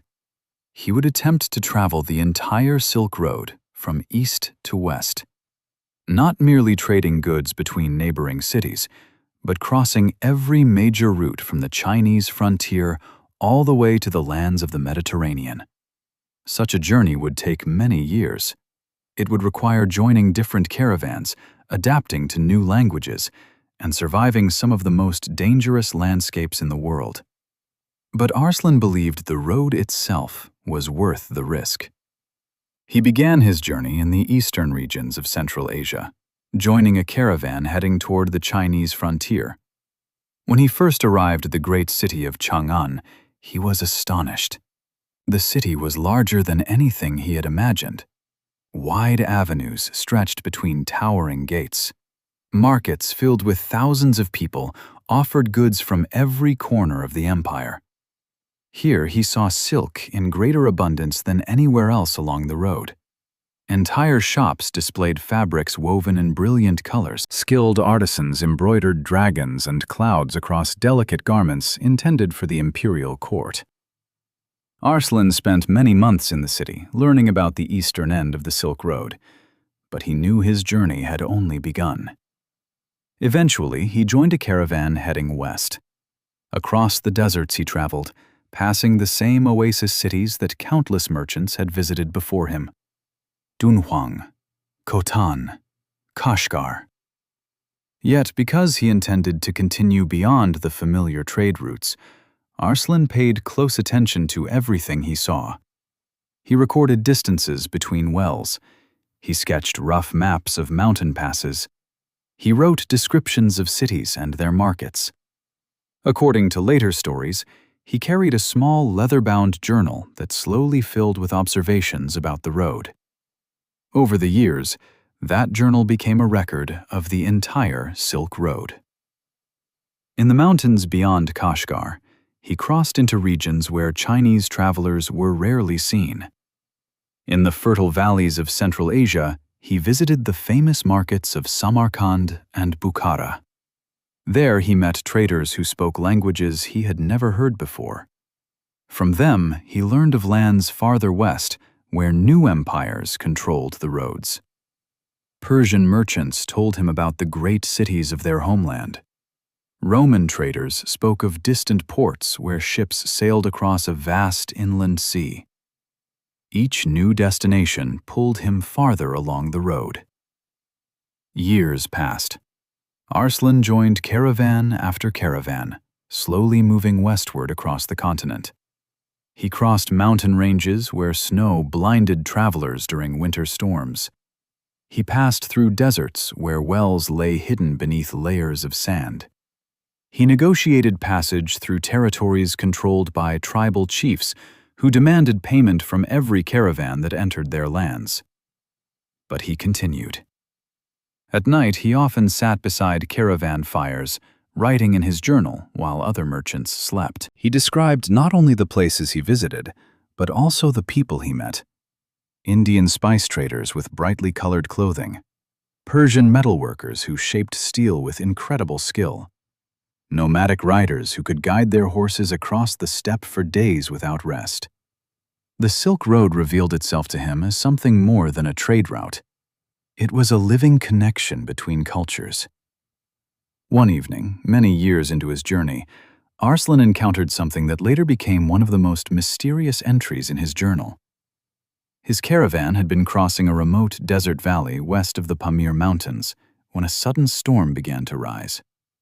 The wind howled across the dunes, forcing the travelers to slow their progress. Visibility dropped until even the nearest camels were difficult to see. It was during this storm that Arslan noticed a rider moving ahead of the caravan. The figure wore pale robes that seemed almost luminous against the dark clouds of sand. Beside him walked a pale camel. At first, Arslan assumed the rider must be one of the caravan guides, but the caravan leader soon confirmed that none of their guides had ridden ahead. The figure continued moving steadily through the storm. After several minutes, he raised his hand and pointed toward a narrow valley hidden between the dunes. The caravan leader hesitated only briefly before ordering the travelers to follow. The valley offered unexpected shelter from the wind. By the time the storm passed, the caravan had survived without serious loss. But the mysterious rider had vanished. Later that night, Arslan wrote about the encounter in his journal. He described the rider carefully, noting the calm way the figure had guided them through the storm. When Arslan later shared this story in caravan camps farther west, many merchants reacted with quiet recognition. They had heard the same legend. The silent guide of the desert. The figure who appeared during the most dangerous moments along the Silk Road. Years later, after nearly a decade of travel, Arslan finally reached the western edge of the great trade network. There he saw something few travelers from Central Asia had ever witnessed: the Mediterranean Sea. Its waters stretched across the horizon farther than any desert he had crossed. Ships moved across its surface, carrying goods to distant lands beyond the reach of the Silk Road. Standing on the shore, Arslan realized that the road he had followed across Asia was only part of a much larger world. The Silk Road connected continents. But beyond its western end, the sea carried trade even farther. When Arslan eventually returned east many years later, his journal had become something extraordinary. A record of the greatest trade route in the ancient world. Maps, descriptions of cities, stories of the people who lived along the road. And one mysterious entry about a silent rider who had appeared during a desert storm. The journal itself would eventually be lost to history, but the stories of Arslan's journey continued to travel the Silk Road long after he was gone. For merchants and travelers who heard them, his story proved something important. The road did not belong to any single empire. It belonged to those brave enough to follow it. Across deserts, across mountains, across the entire world. As the Silk Road continued to expand across the vast lands of Asia, certain cities began to rise above all others. They were not merely places where caravans stopped to rest. They became centers of wealth, culture, and knowledge, unlike anything the ancient world had seen before. Among these cities, a few gained reputations so remarkable that merchants spoke of them with a mixture of admiration and disbelief. Travelers called them the Golden Cities of Central Asia. They stood like shining crossroads between civilizations, where goods from the east and west changed hands beneath towers and domes that glittered in the desert sunlight. One of the greatest among them was Samarkand. For centuries, the city had existed as a fertile oasis surrounded by mountains and river valleys. But once the Silk Road began carrying caravans across Central Asia in greater numbers, Samarkand transformed into something far larger. Its markets expanded until they filled entire districts of the city. Travelers approaching the gates described hearing the noise long before they saw the walls, the voices of merchants bargaining, the hammering of metalworkers shaping tools and ornaments, the calls of traders announcing goods that had traveled thousands of miles to reach these markets. In the main bazaar, merchants displayed treasures from across the known world. Silk from China flowed across wooden tables like shimmering rivers of color. Indian traders offered spices whose scents filled the air with warm and unfamiliar aromas. Persian craftsmen displayed finely woven carpets decorated with patterns that seemed almost alive beneath the shifting light. Glassware from Roman lands sparkled in the sun, so clear and delicate that many visitors believed it must have been made from frozen water. The wealth moving through Samarkand was extraordinary. Yet the city was known for more than its markets. Because travelers from so many cultures passed through its streets, Samarkand slowly became a meeting place for ideas as well as goods. Scholars arrived carrying books written in distant languages. Philosophers debated the nature of the world in quiet courtyards. Astronomers studied the stars above the desert sky, comparing their observations with travelers who had seen different constellations in lands far to the west. Knowledge traveled the Silk Road just as silk and spices did. Not far from Samarkand stood another great city that flourished along the trade routes, Bukhara. If Samarkand was known for its vibrant markets, Bukhara gained fame for its scholars and libraries. Travelers often described the city as a place where learning was valued almost as highly as trade itself. Caravans arriving in Bukhara brought not only goods, but also manuscripts. Texts on medicine, mathematics, astronomy, and philosophy passed through the city in the same caravans that carried silk and precious stones. Scholars gathered in Bukhara to translate and study these writings. Ideas from India blended with knowledge from Persia and the Mediterranean world. In this way, the Silk Road helped spread discoveries that might otherwise have remained isolated within distant civilizations.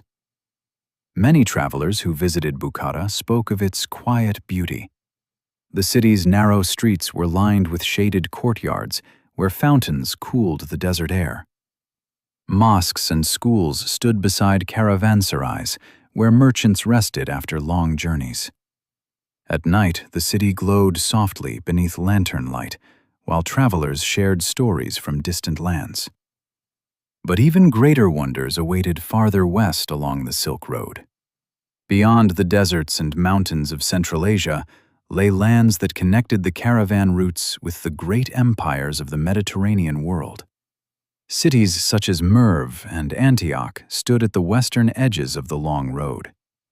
These cities acted as gateways between Asia and the vast trading networks of the Roman Empire. Months arriving there encountered sights unlike anything they had seen farther east. Stone buildings rose several stories high. Wide paved streets carried wagons and horses through busy districts. Massive warehouses stored goods that had traveled across deserts and seas before reaching their final markets. Roman traders examined Chinese silk with intense interest. To them, the fabric was still something mysterious.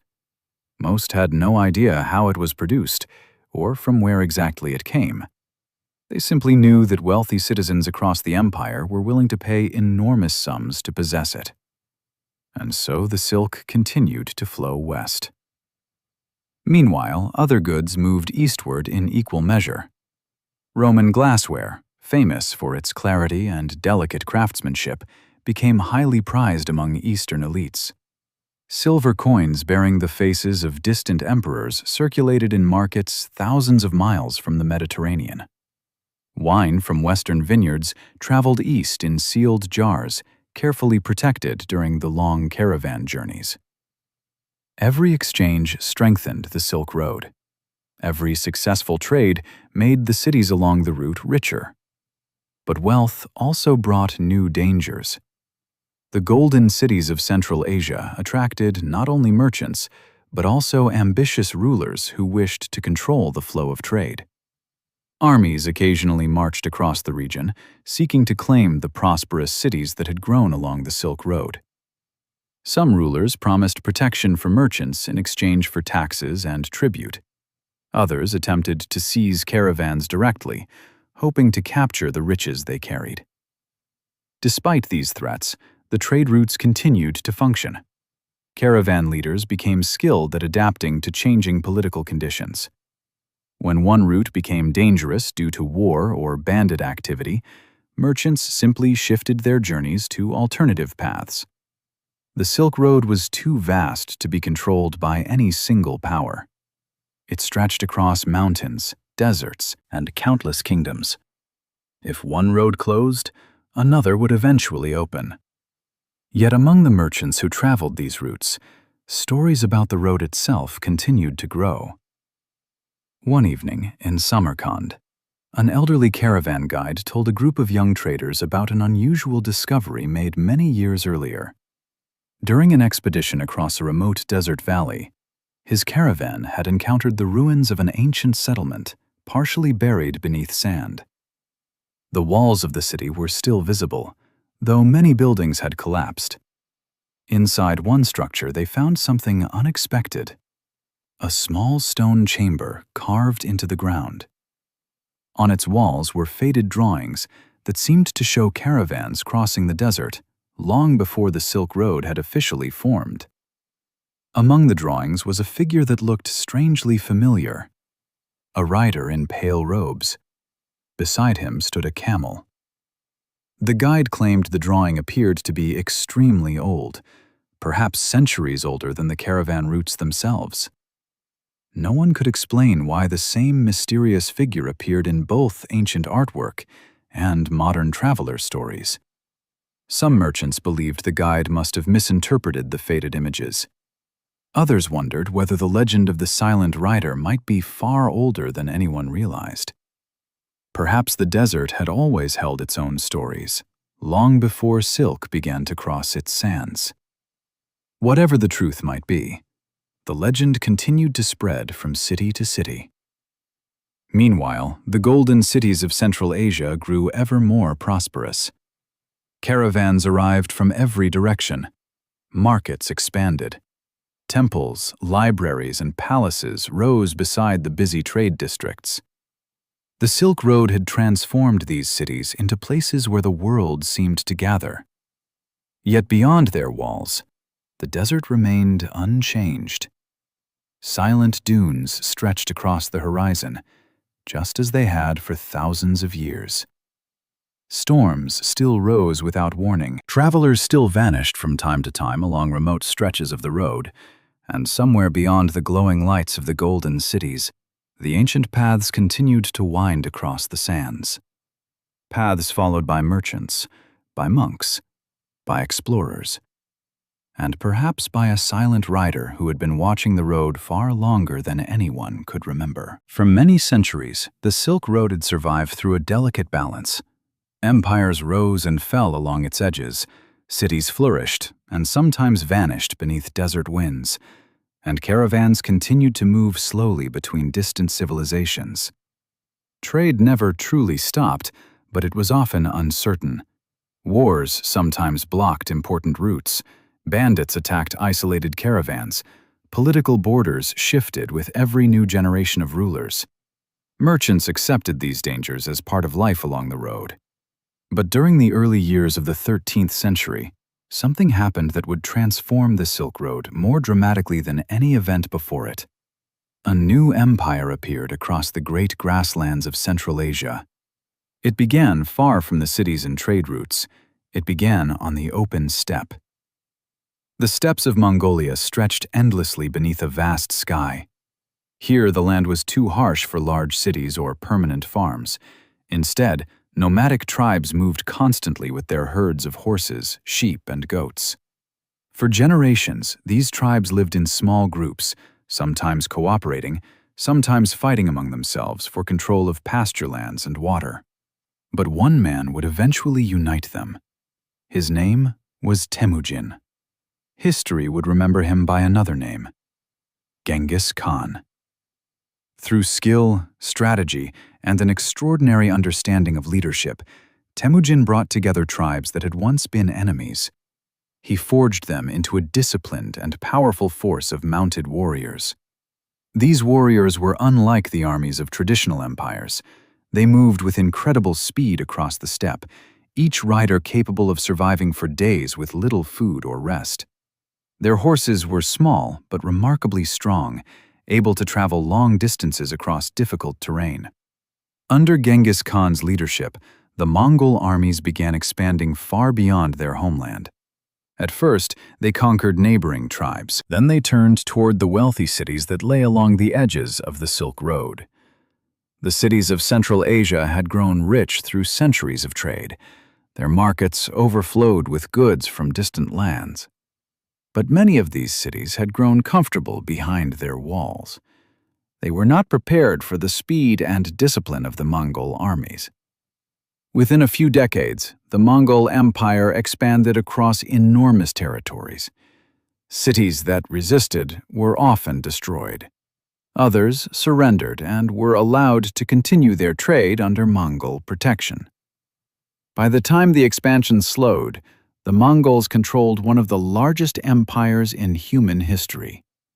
Their lands stretched from the shores of the Pacific Ocean in the east to the edges of Europe in the west.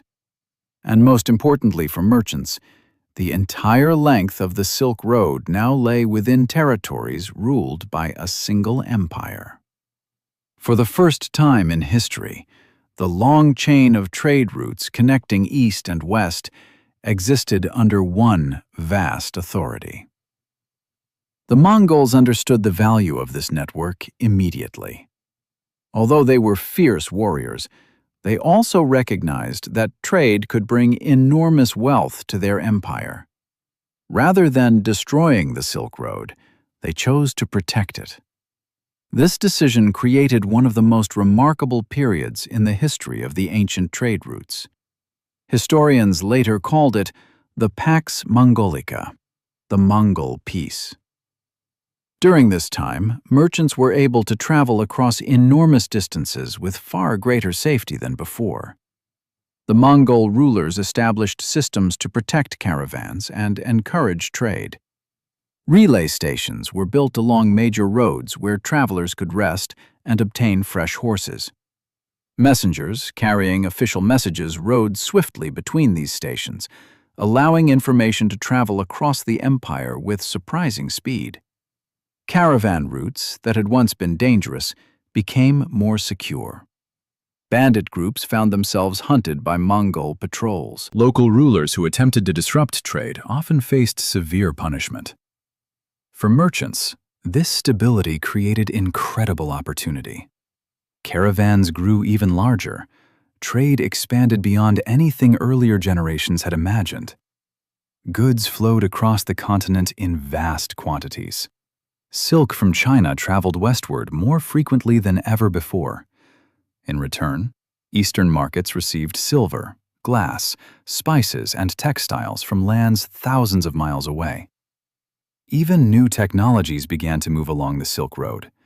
Gunpowder, paper-making techniques, and printing knowledge slowly spread beyond China through the growing connections between civilizations.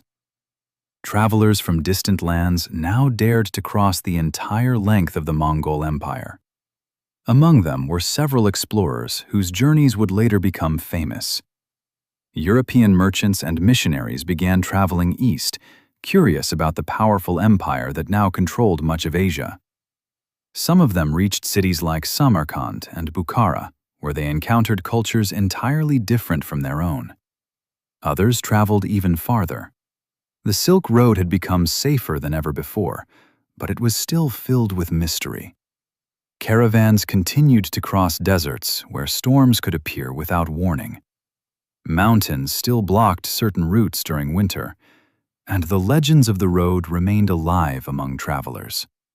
One such story began circulating during the early years of Mongol rule. It came from a caravan that had been traveling across a remote desert pass west of Dunhuang. The caravan had been moving steadily for several days when a violent storm swept down from the mountains.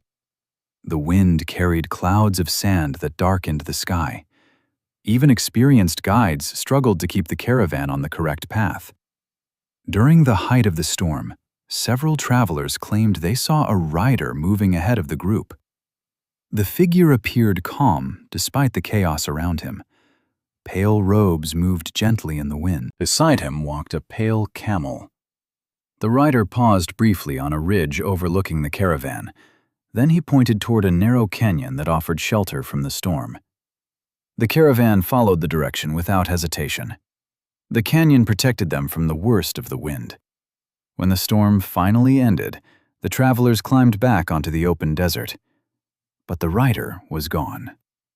Even Mongol soldiers traveling with the caravan had no explanation.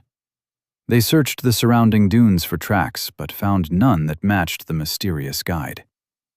Stories like this spread quickly through the caravan routes. Merchants in distant cities heard about the silent rider who appeared during storms. Some believed he was a spirit connected to the ancient paths of the desert. Others suggested that perhaps the Mongols themselves had stationed secret guides along dangerous sections of the road. But those who had seen the figure insisted that he did not behave like a soldier. He never demanded payment.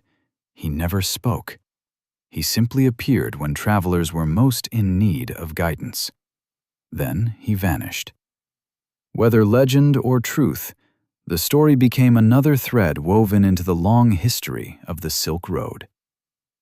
Meanwhile, the Mongol Empire continued to dominate the vast territories of Asia.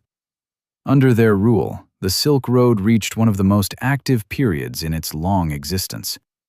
Caravans crossed the continent in numbers greater than ever before. Cities along the trade routes flourished with wealth and cultural exchange.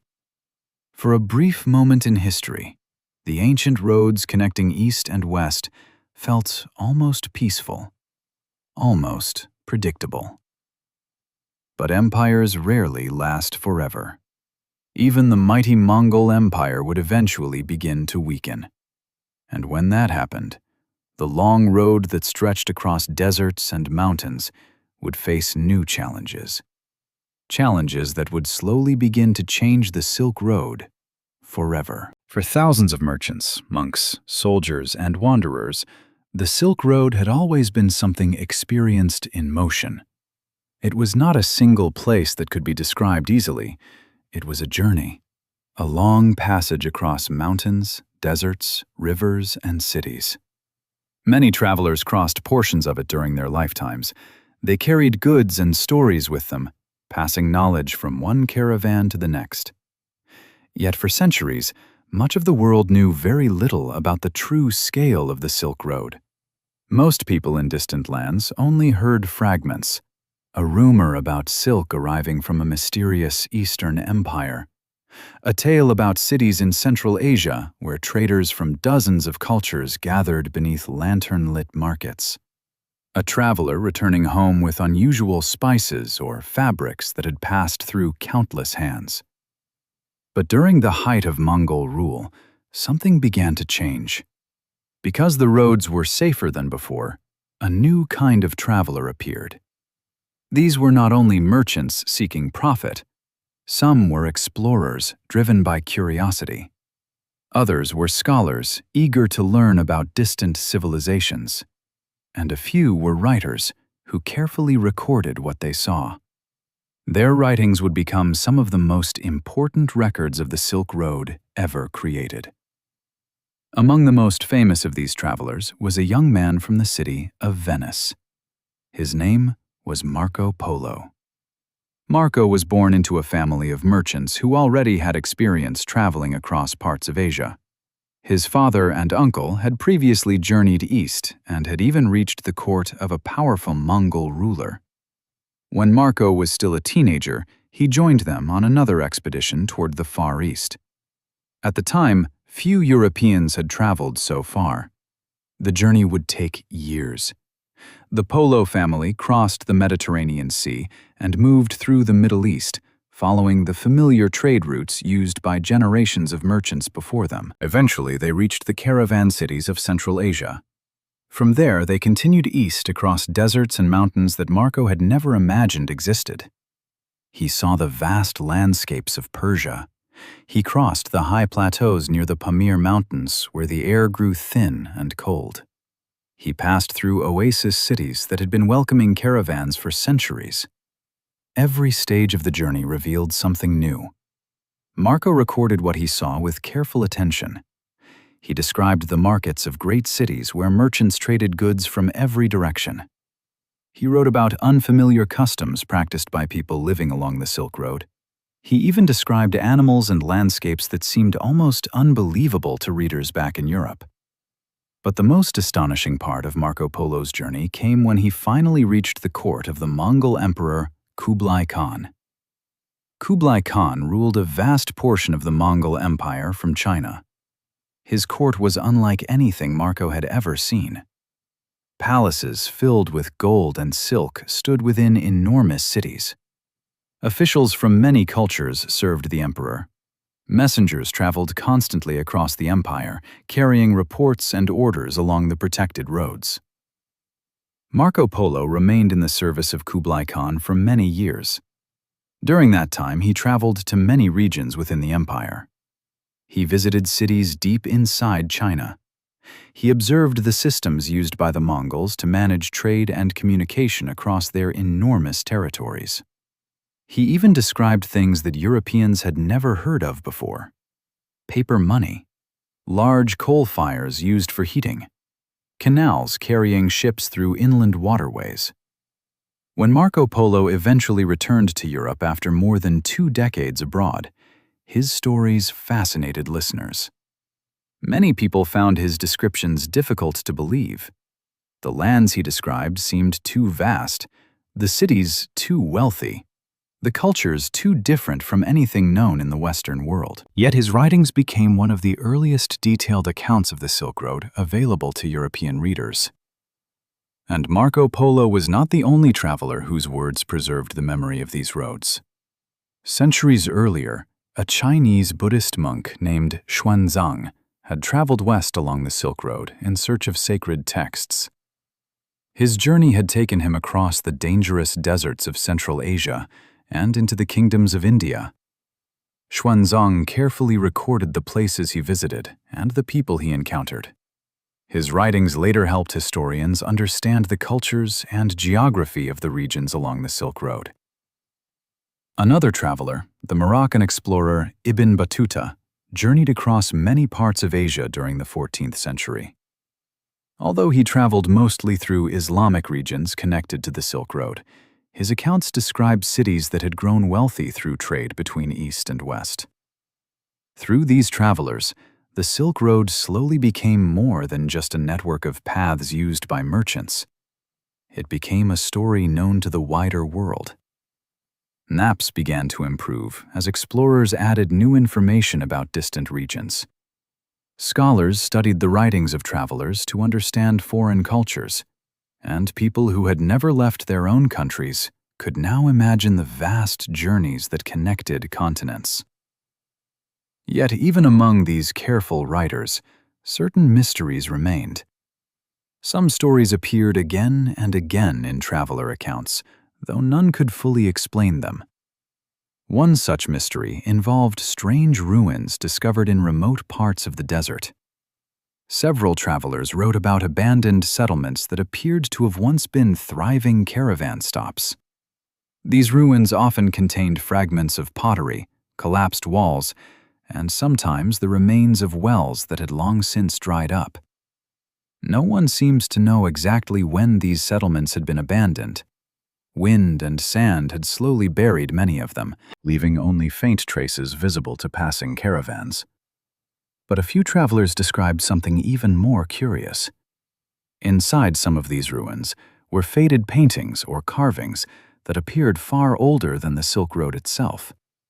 Images of travelers crossing deserts, caravans moving between mountains, and, occasionally, the same mysterious figure that had appeared in so many caravan legends.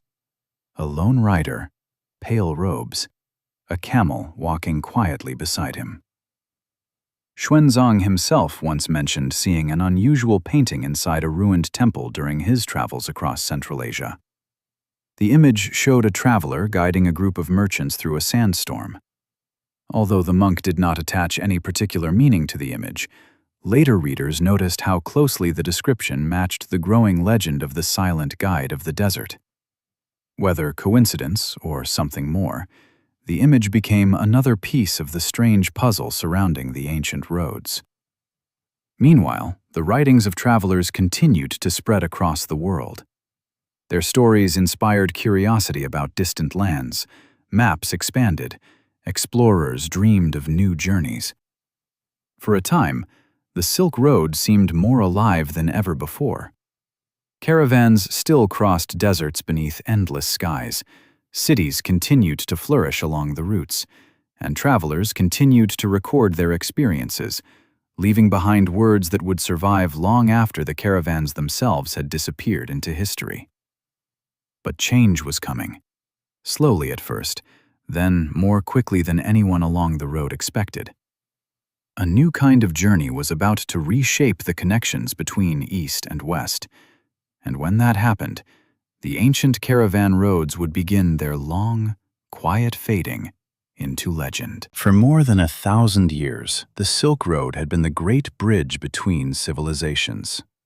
Across deserts and mountains, caravans had carried silk, spices, knowledge, and stories from one end of the world to the other. Cities flourished because of it. Empires rose by protecting it. Travelers risked their lives to follow its winding paths. Yet the Silk Road had always depended on something fragile: distance. Every mile of the journey required patience. Caravans moved slowly. Goods passed through many hands before reaching their final destinations. A bolt of silk leaving China might take years before it reached a market on the shores of the Mediterranean. For centuries, this was simply the only way trade could cross such vast lands. But in the later centuries of the medieval world, a new possibility began to emerge: the sea. Sailors had always traveled the oceans, but improvements in navigation and shipbuilding began to transform maritime travel into something far more powerful. Ships could carry enormous quantities of goods compared to camel caravans. They could cross great distances without needing to pass through dozens of kingdoms and territories. A single voyage across the ocean could transport cargo that might otherwise require hundreds of camels moving slowly across the desert. At first, these sea routes existed alongside the Silk Road. Merchants in the Middle East and India had long traded goods across the Indian Ocean using seasonal winds known as monsoons. Ships sailed between ports in Arabia, India, and Southeast Asia, carrying spices, textiles, and precious stones. But over time, these maritime networks grew stronger. European kingdoms, eager to gain direct access to Asian goods, began investing heavily in exploration. For centuries, European merchants had purchased silk, spices, and luxury items that had traveled along the Silk Road through many intermediaries. Each exchange raised the price of these goods. If European traders could reach Asia directly by sea, they could avoid the long chain of middlemen. They could gain access to the source of these treasures. This idea slowly grew into one of the most ambitious periods of exploration in human history. Ships began venturing farther across the oceans than ever before. Portuguese sailors traveled down the western coast of Africa, searching for a route that might eventually lead them around the continent and into the Indian Ocean. Navigators studied the stars and winds with increasing precision. Maps improved as explorers returned with new knowledge of distant coastlines. One of the most significant breakthroughs came when the Portuguese explorer Vasco da Gama successfully sailed around the southern tip of Africa and reached India by sea in the year 1498. For the first time, a direct maritime route connected Europe with the rich markets of Asia. The impact of this discovery was enormous. Suddenly, it became possible to transport spices, silk, and other goods by ship rather than relying entirely on the long and difficult caravan routes. Ships could carry cargo in vast quantities. Journeys that once required years across deserts could now be completed in months by sea. Merchants quickly recognized the advantages. Slowly but steadily, more trade began shifting toward maritime routes. Ports along the coasts of India, Southeast Asia, and China grew busier as ships arrived from distant lands. Meanwhile, some of the ancient caravan cities of Central Asia began to experience a quieter future. Places that had once echoed with the noise of arriving caravans now saw fewer travelers passing through their gates. Markets that had once handled goods from every corner of the world grew less crowded. The Silk Road did not vanish overnight. Caravans continued to travel certain routes for many years. Local trade between neighboring regions still relied on the desert paths that had existed for centuries, but the great global exchange that had once defined the Silk Road slowly began to shift toward the oceans. In the cities of Central Asia, older merchants sometimes spoke with quiet nostalgia about the days when caravans stretched across the horizon. They remembered nights around caravan fires, where traders from distant lands shared stories in a dozen different languages. They remembered the excitement of opening crates filled with goods that had traveled thousands of miles across mountains and deserts. Now, many of those goods arrived by ship instead. The world was changing. And yet, the Silk Road refused to disappear completely. Even as maritime trade expanded, travelers continued to cross certain stretches of the ancient routes. Some were merchants following regional markets. Others were explorers, fascinated by the history of the road itself. And occasionally, a caravan would still encounter something that reminded them of the older legends. One such story was recorded by a traveler during the early years of the 16th century. The caravan had been moving through a remote stretch of desert between two fading oasis towns. Unlike the great caravans of earlier centuries, this group was small. Only a few dozen camels traveled together, carrying modest loads of textiles and spices. The desert around them seemed unusually quiet. Many wells along the route had begun to dry as trade declined. Without frequent travelers maintaining them, the old infrastructure of the Silk Road slowly deteriorated. One evening, as the caravan prepared to rest beside a cluster of weathered dunes, a sudden wind rose across the desert. The travelers feared a sandstorm might follow. Visibility began to fade as clouds of dust lifted into the air. Then, one of the guides noticed something moving across a nearby ridge. A rider. The figure appeared calm despite the rising wind. Pale robes shifted gently in the fading light. Beside him walked a pale camel. The rider paused briefly, raising his arm to point toward a narrow valley hidden between rocky hills. The caravan leader studied the direction carefully. He recognized the valley as the location of an old well that had once been part of the ancient caravan route. Without hesitation, he ordered the group to follow. They reached the valley just as the storm intensified. The hills sheltered them from the worst of the wind. When the storm passed, the travelers climbed back onto the open desert. But the rider had vanished once again. No tracks remained. The guide who had first seen the figure said something quietly that evening beside the campfire. "The old road may be fading, but perhaps it is never truly empty." Stories like this continued to circulate among the last caravans traveling the Silk Road. They were reminders of a time when the desert paths had connected the greatest civilizations of the ancient world. Even as ships crossed the oceans and new routes reshaped global trade, the memory of the Silk Road remained powerful. Because, for more than 1,000 years, it had done something extraordinary. It had connected people who might otherwise have remained strangers.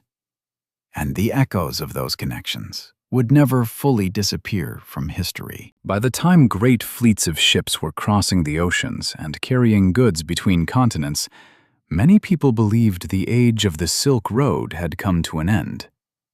The ancient caravan routes that had once carried silk, spices, gold, and knowledge across deserts and mountains seemed to belong to another era. Some cities that had flourished along the road grew quieter with each passing generation. Markets that once welcomed caravans from distant lands saw fewer travelers arriving at their gates. Wells that had been carefully maintained for centuries slowly filled with drifting sand. To many observers, it appeared that the long story of the Silk Road was fading into history. But the truth was more complicated. The Silk Road had never been a single road.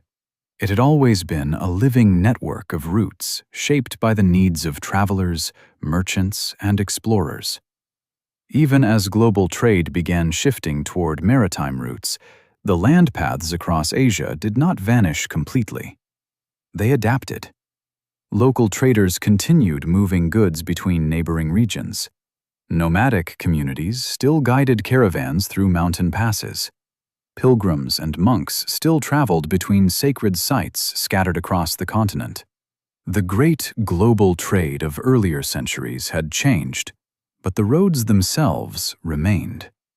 In some places they grew quiet. In others, they found new life. Travelers who crossed Central Asia during later centuries sometimes described strange experiences along these ancient paths. They encountered ruined caravanserais where travelers had once gathered from across the world. The walls of these structures still stood in many places, though wind and sand had begun to reclaim them. Inside the courtyards, travelers could still imagine the sounds that once filled the air. Camels groaning beneath heavy loads, merchants calling out prices in several languages, guides discussing the safest routes across the next stretch of desert. Now those sounds were replaced by silence. But the silence carried its own kind of memory. Occasionally, travelers discovered objects left behind by earlier generations. Fragments of pottery buried beneath sand, coins bearing the images of long-forgotten rulers, pieces of silk preserved by the dry desert air. Each discovery served as a quiet reminder of how many lives had once passed along these roads. Historians who later studied the Silk Road came to understand that its influence had never truly disappeared. The exchange of cultures that began along those ancient caravan paths had permanently changed the world. Religions had traveled across the road, spreading beliefs far beyond their places of origin. Buddhism had moved from India into China and beyond. Islam had spread across Central Asia and into Western China through the movement of traders and scholars. Christian communities had appeared in distant regions connected by caravan routes. Ideas in science, mathematics, and medicine had followed the same paths. Techniques for making paper, producing glass, refining metals, and growing crops had traveled between civilizations that might otherwise have remained isolated. Even the foods people ate had been influenced by the exchanges of the Silk Road. Fruits, spices, and agricultural knowledge moved slowly from region to region as travelers shared seeds and farming practices. The road had been far more than a trade route. It had been a bridge between worlds. During the 19th century, explorers and archaeologists began rediscovering many of the lost cities that had once stood along the Silk Road. European and Asian expeditions traveled into remote deserts, searching for traces of ancient civilizations. What they found astonished them. Buried beneath layers of sand were entire settlements that had once served as caravan stops. Some ruins contained preserved manuscripts written in several languages. Others revealed temples decorated with murals that blended artistic styles from different cultures. These discoveries helped historians reconstruct the complex history of the Silk Road. They confirmed that travelers from many civilizations had passed through the same places over hundreds of years. But among these discoveries were also a few strange details that seemed to echo the older legends. In certain ruins, archaeologists discovered faded images carved into stone walls or painted inside temple chambers. Many of the images showed scenes of caravans crossing deserts or mountains. These were not unusual by themselves. Such scenes were common along the Silk Road. But occasionally, researchers noticed something peculiar. A figure appearing repeatedly in different locations. A traveler dressed in pale robes. A camel standing beside him. Sometimes the figure was shown pointing toward distant hills or guiding a group of merchants through a swirling storm of sand. The images appeared in ruins separated by hundreds of miles. Some were centuries apart in age. No inscription explained who the figure represented. Some historians suggested the images might depict a symbolic guardian of travelers. Others believed they were simply artistic interpretations of caravan guides who helped merchants cross dangerous terrain. But a few researchers found it difficult to ignore how closely these images matched the legends that had been told by merchants for generations. Stories of a silent rider who appeared during moments of danger along the road. A guide who asked for no payment. A figure who vanished once the travelers reached safety. Whether these connections were coincidence or something deeper remained impossible to prove. Yet the stories continued to survive. Even into modern times, people living near the old caravan routes sometimes spoke of unusual sightings in the desert. Most historians treated these stories as folklore passed down through centuries of travelers. But folklore often preserves memories of the past in unexpected ways. The Silk Road itself had become something like that, not just a historical trade network, but a story carried through generations. Today, the lands once connected by the Silk Road are part of many different nations. Highways cross deserts where caravans once traveled. Railroads follow routes that merchants first discovered centuries ago. Airplanes pass over mountains that once required weeks of difficult travel. Yet the spirit of the Silk Road remains visible. Cities that once thrived as caravan centers still exist today. Samarkand, Bukhara, Kashgar. Their markets still display goods from many cultures, just as they did long ago. Travelers still arrive from distant lands, curious about the history that once connected these places to the wider world. The Silk Road may no longer dominate global trade, but its legacy continues to shape the modern world. And in the quiet deserts where ancient caravans once crossed beneath endless skies, the old roads are still there. Faint paths winding between dunes and mountains, paths worn into the earth by countless footsteps. Paths that once carried the hopes, fears, and ambitions of travelers from every corner of the known world. And sometimes, when the wind moves gently across the sand, it almost sounds as if those footsteps have never truly stopped. Long after the last great caravans faded from the deserts of Asia, the memory of the Silk Road refused to disappear. Empires had risen and fallen along its paths, cities had flourished, and then slowly slipped into quiet centuries. The camels, merchants, monks, and explorers who once crossed the deserts were gone, but the road itself remained. Not always visible, not always used, yet never entirely forgotten.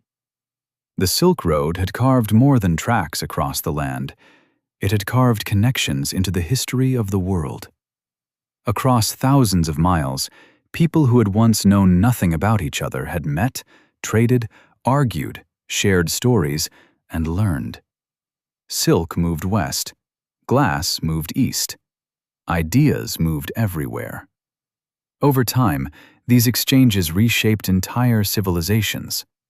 Paper, which had once been a carefully guarded craft in China, eventually spread westward through the long chain of exchanges that passed along the Silk Road. That knowledge transformed communication and learning across distant regions. Gunpowder, first developed in China, slowly traveled along the same routes and changed the nature of warfare in lands far beyond its origin. Art styles blended across cultures. Patterns that began in Persia appeared in textiles woven thousands of miles away. Religious symbols traveled from temple to temple as monks and pilgrims carried their beliefs across deserts and mountains. The Silk Road had never been only about wealth. It had been about connection. And connections rarely vanish completely. Even after ocean trade replaced much of the caravan traffic, travelers continued to follow sections of the old roads for centuries. Some were explorers drawn by curiosity about the legendary trade routes. Others were scholars searching for lost manuscripts buried in desert ruins. During the late 19th and early 20th centuries, expeditions began exploring many of the regions where the Silk Road had once thrived. Archaeologists traveled into remote deserts of western China and Central Asia. What they found stunned the world. Beneath layers of sand, they discovered forgotten cities that had once been thriving centers of trade. Temples, monasteries, and marketplaces emerged slowly from the desert as researchers uncovered their buried walls. Inside some of these ruins were libraries of ancient manuscripts preserved by the dry desert climate. Texts written in Chinese, Sanskrit, Persian, Arabic, Greek, and several other languages appeared side by side in the same locations. These discoveries revealed just how deeply cultures had interacted along the Silk Road. The ancient road had been a place where ideas crossed borders long before modern nations existed. One of the most remarkable discoveries occurred near the oasis town of Dunhuang. There, inside a hidden chamber within a cave temple, explorers uncovered thousands of ancient documents that had been sealed away centuries earlier. The collection included religious writings, trade records, letters from travelers, and even personal notes written by monks who had lived along the Silk Road. Together, they formed an extraordinary archive of life along the ancient routes. Through these fragile pages, historians could finally hear the voices of the people who had lived during the great age of the caravans. Merchants complaining about taxes demanded by local rulers, pilgrims describing their long journeys to distant temples, officials reporting on the movement of caravans across desert borders. For the first time in centuries, the Silk Road began to speak again. Modern historians pieced together the long story of the road using these discoveries. They reconstructed how trade had moved between empires. They traced the spread of religions and technologies across continents. They mapped the ancient routes that had once connected cities separated by thousands of miles. Yet even as scholars carefully documented the history of the Silk Road, the older legends remained. Among caravan stories preserved in ancient writings and local traditions, the same mysterious figure continued to appear. The Silent Rider. The traveler in pale robes who guided caravans through storms and vanished once danger had passed. Most historians regarded the legend as a symbolic story passed down through generations of merchants. Perhaps it represented the guides who risked their lives leading caravans across dangerous terrain. Perhaps it was a reminder of the unpredictable forces of nature that shaped desert travel. Or perhaps it was simply a story travelers told each other during long nights beside caravan fires. But every so often, the legend returned in unexpected ways. In the 20th century, several explorers traveling through remote sections of the Taklamakan Desert reported something unusual. During one expedition, a group of researchers became disoriented after a sudden sandstorm erased the tracks of their vehicles. For several hours, they struggled to determine which direction would lead them back toward the nearest oasis. One member of the team later wrote in his journal that he believed he saw a figure standing on a distant ridge. The shape appeared human. Beside it stood what looked like a camel. When the storm settled enough for them to see clearly again, the ridge was empty. Moments later, the group noticed an old trail partially uncovered by the shifting sand. Following it led them safely toward a known caravan route used centuries earlier. The explorer never claimed that what he saw was anything supernatural, but he did record the event in his notes. And when historians later read the account, some quietly remembered the much older stories told by caravan travelers. Whether myth or coincidence, the legends seemed to echo across centuries. Today, the Silk Road exists in many different forms. Modern highways stretch across Central Asia, where camel caravans once moved slowly between oasis cities. Railways carry cargo across continents in days instead of months. Air travel connects places that once required years of dangerous journey. Yet the spirit of the Silk Road remains visible in the cultures of the regions it once connected. Languages still contain borrowed words that traveled along the ancient routes. Foods combine ingredients that originated in distant lands. Architecture reflects artistic influences carried across mountains and deserts long ago. The road itself may no longer dominate global trade, but its legacy lives on in countless details of everyday life. In recent years, historians, travelers, and governments have shown renewed interest in the ancient Silk Road. Cultural preservation projects protect historic cities that once served as caravan hubs. Tourists visit places like Samarkand and Bukhara to see the mosques, markets, and monuments that flourished during the golden age of the road. Museums display artifacts recovered from desert ruins. Silk fabrics, ancient coins, maps, and manuscripts help tell the story of the road that once connected the known world. Standing in these cities today, it is possible to imagine what the Silk Road once felt like. A line of camels appearing on the horizon, merchants arriving with goods wrapped carefully in cloth, voices speaking many different languages beneath the shade of market stalls. The long journey continuing west at sunrise, or east toward the mountains. And somewhere beyond the reach of modern roads and railways, the old desert paths still exist, hidden beneath shifting dunes, carved into mountain valleys, faint but enduring. Paths worn by countless travelers who believed the road would lead them toward opportunity, discovery, or perhaps something even greater. History often remembers the empires and kings who ruled the lands along those routes, but the true story of the Silk Road belongs to the travelers themselves. The merchants who carried fragile silk across hostile deserts, the monks who crossed continents in search of knowledge, the explorers who mapped lands their people had never seen.